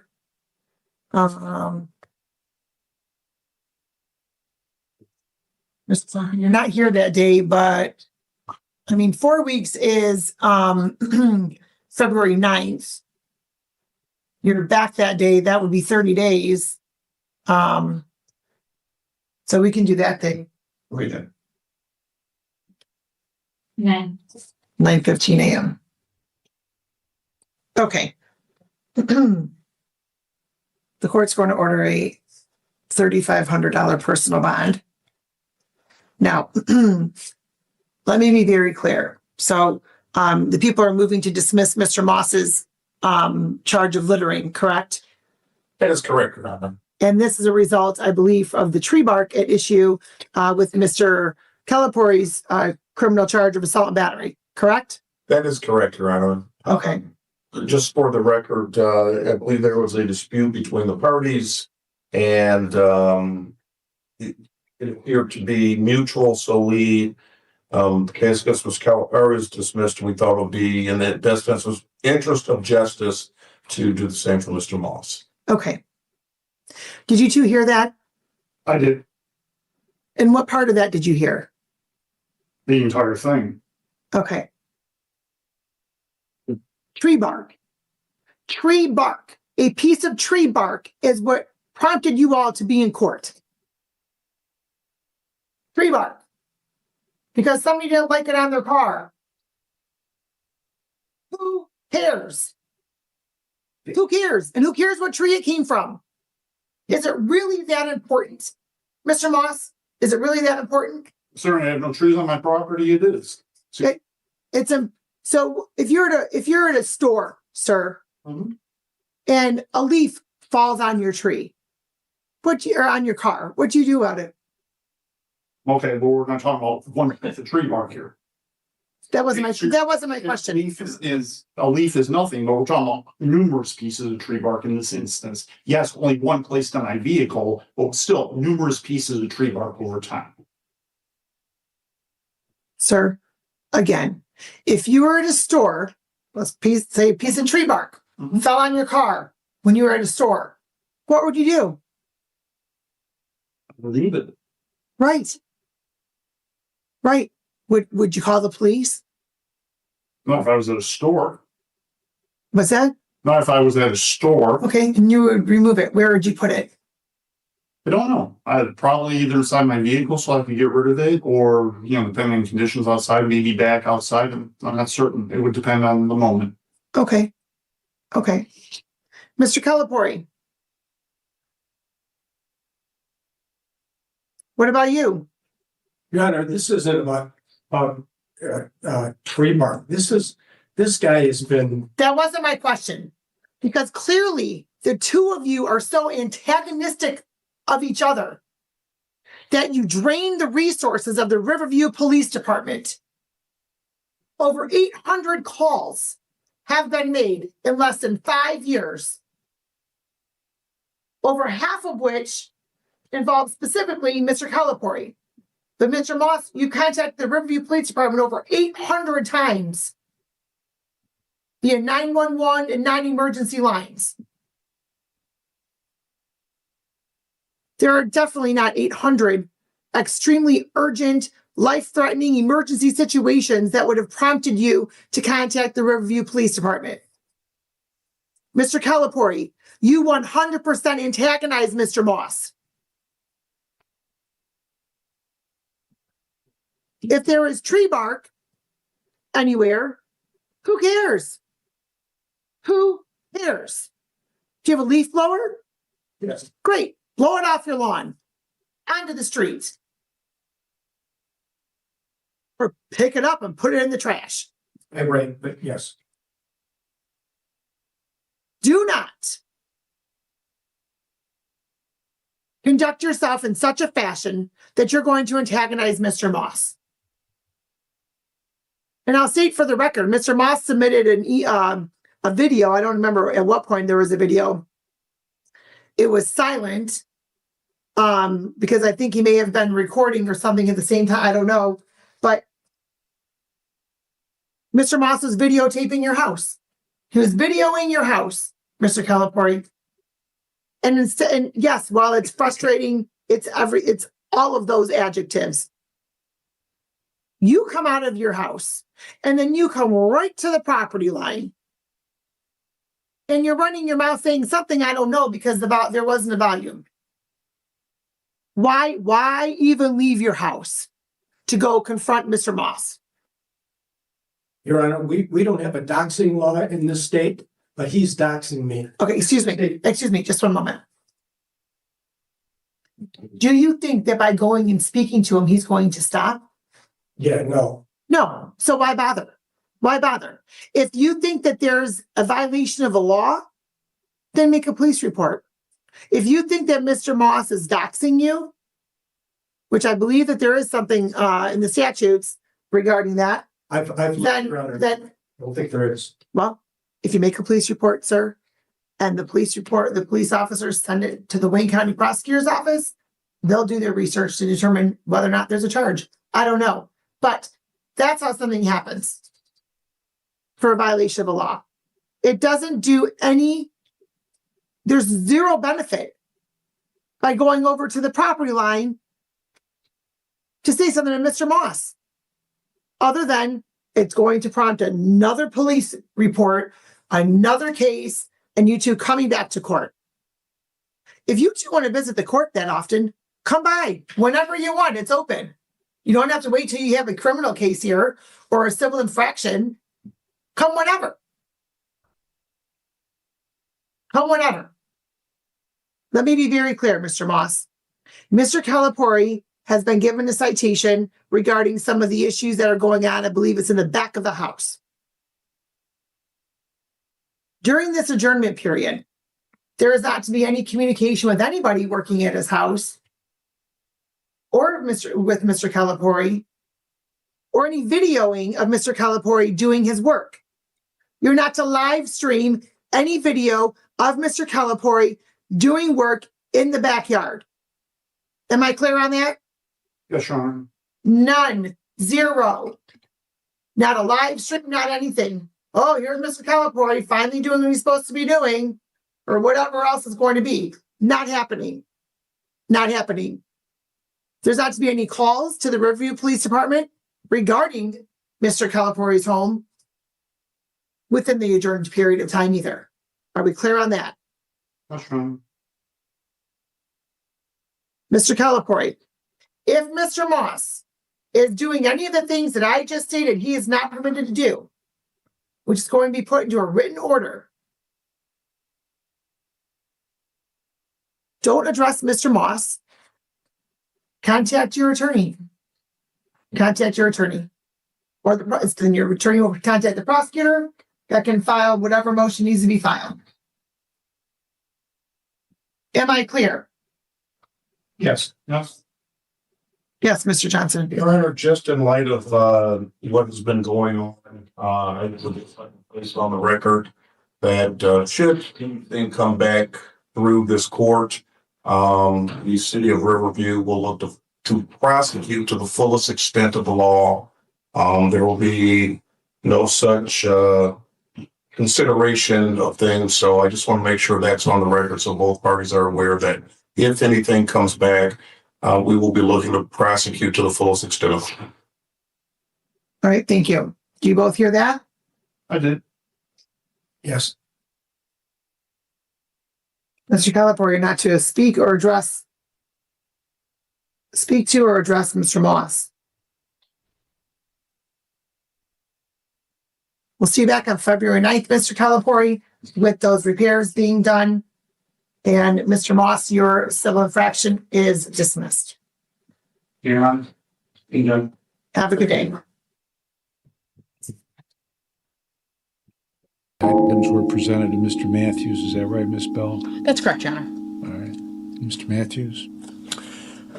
Thank you, Your Honor. I am in receipt of this additional evidence. I did mention in chambers that I do have some concerns about the admissibility of these images without there being some sort of sufficient foundation as to how they are generated and what they are actually showing. But aside from that, Mr. Burrell has just asked me to file his certificate of live birth, and I do not know the relevance of that, and perhaps is that something you want to address with the court, Mr. Burrell? Yes, Your Honor. I've been sick in the hospital for a couple of days. I haven't had a chance to really file the paperwork that I want to file to the court. I have a certificate of live birth here that's stating my status. What's your status? Alive. All right, I assume you're alive since you're sitting here. Okay, but you know, sometimes the courts assume that you are a corporate entity. Are you a corporate entity? I'm not. Okay, I don't assume you're a corporate entity. I assume that you're Mr. Burrell sitting in front of me. So you want to file a certificate of live birth to prove that you're a person? I'm not a person. What are you? I'm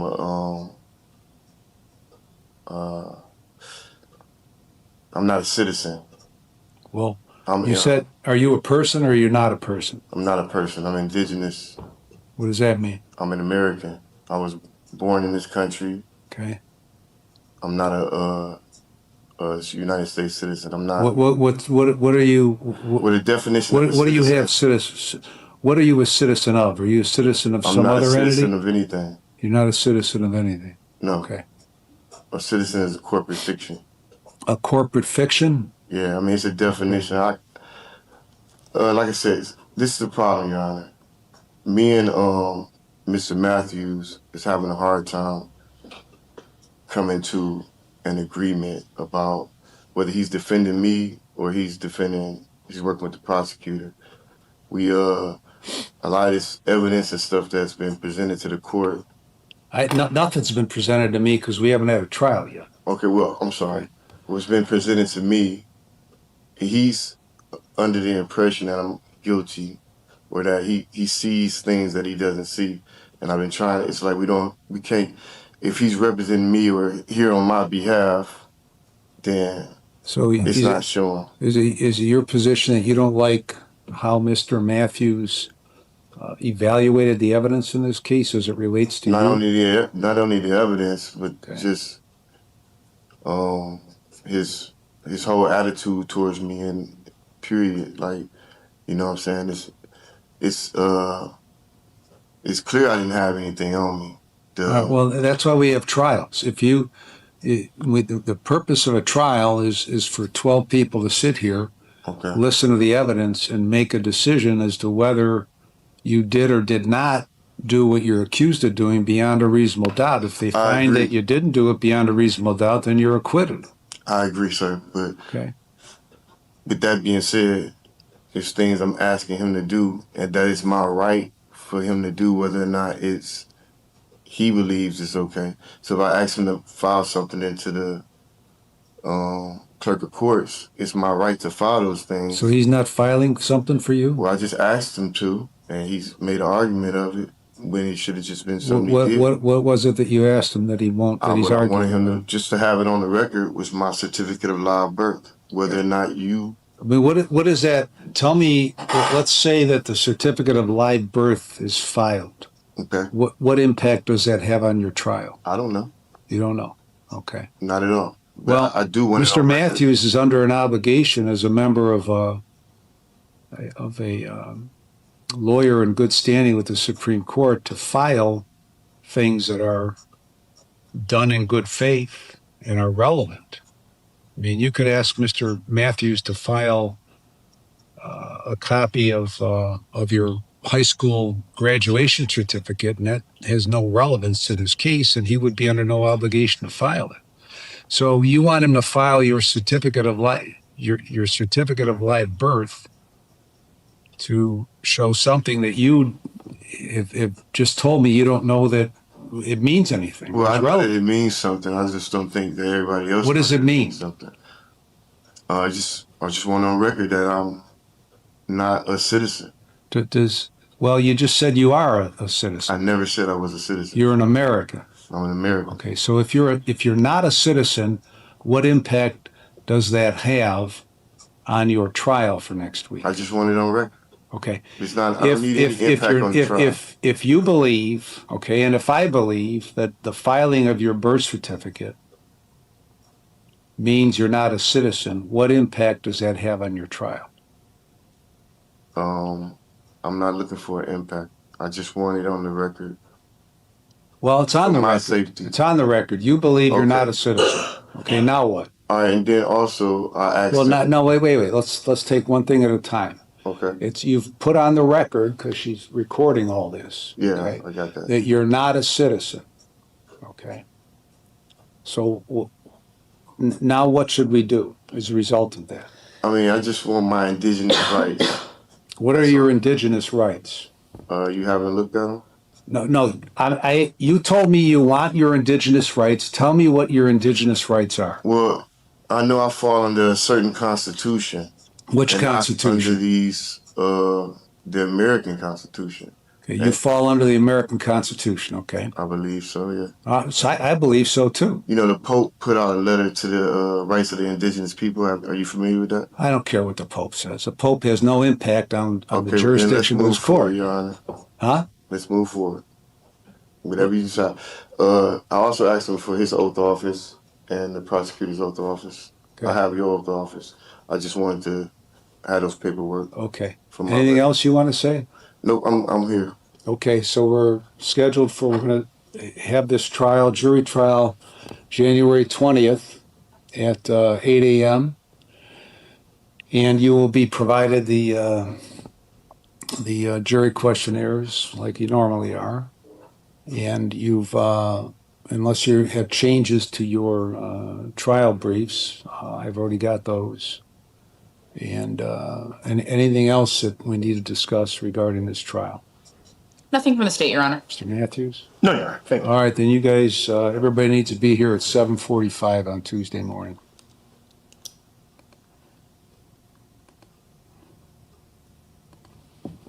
All right.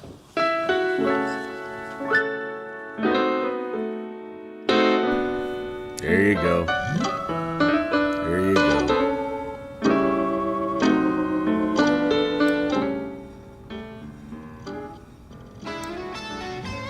So Wixom, it appears Wixom knows somebody who's going to be in Judge O'Donnell's courtroom tomorrow. I will be watching. You can be assured. If it's anything interesting, maybe we'll watch it tomorrow night. Who knows? I got no clue what it'll be or who it might be or anything else. But I do know that before I say good night to everybody, I absolutely need to say a very big thank you to Heidi, Mary, and Wixom. Both of you, amazing folks. Thank you so very much for your contributions to the channel. It is through the contributions of viewers like you that this channel can continue doing what it does. And ladies and gentlemen, I am your Lone Wolf Usul. I do this every single night of the week, 8 p.m. Central Time, 9 p.m. Eastern Time. And we even do one of these things on the weekend, on Saturday. If you want to, come on by and check it out. I'll have more tomorrow evening. If you want to see the previous footage from Mr. Moz that we covered a while back, check out the link pinned above in the chat. And ladies and gentlemen, I'm going to say thank you very much for hanging out with me tonight. Chat has been amazing. I love you all very much, and I will see you next time. I'm your Lone Wolf Usul, and I am out.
And before I go, I do want to just real quick. I believe it was Florida Punk who actually pointed out that the original, post credits scene for a movie was like back in 1969 or in the 1960s or something. fascinating little piece of trivia. So that answers that question about the Ferris Bueller's Day Off debacle nonsense. And we're done. We're done. You can go now. Nope, there's no more. I'll see you. Bye.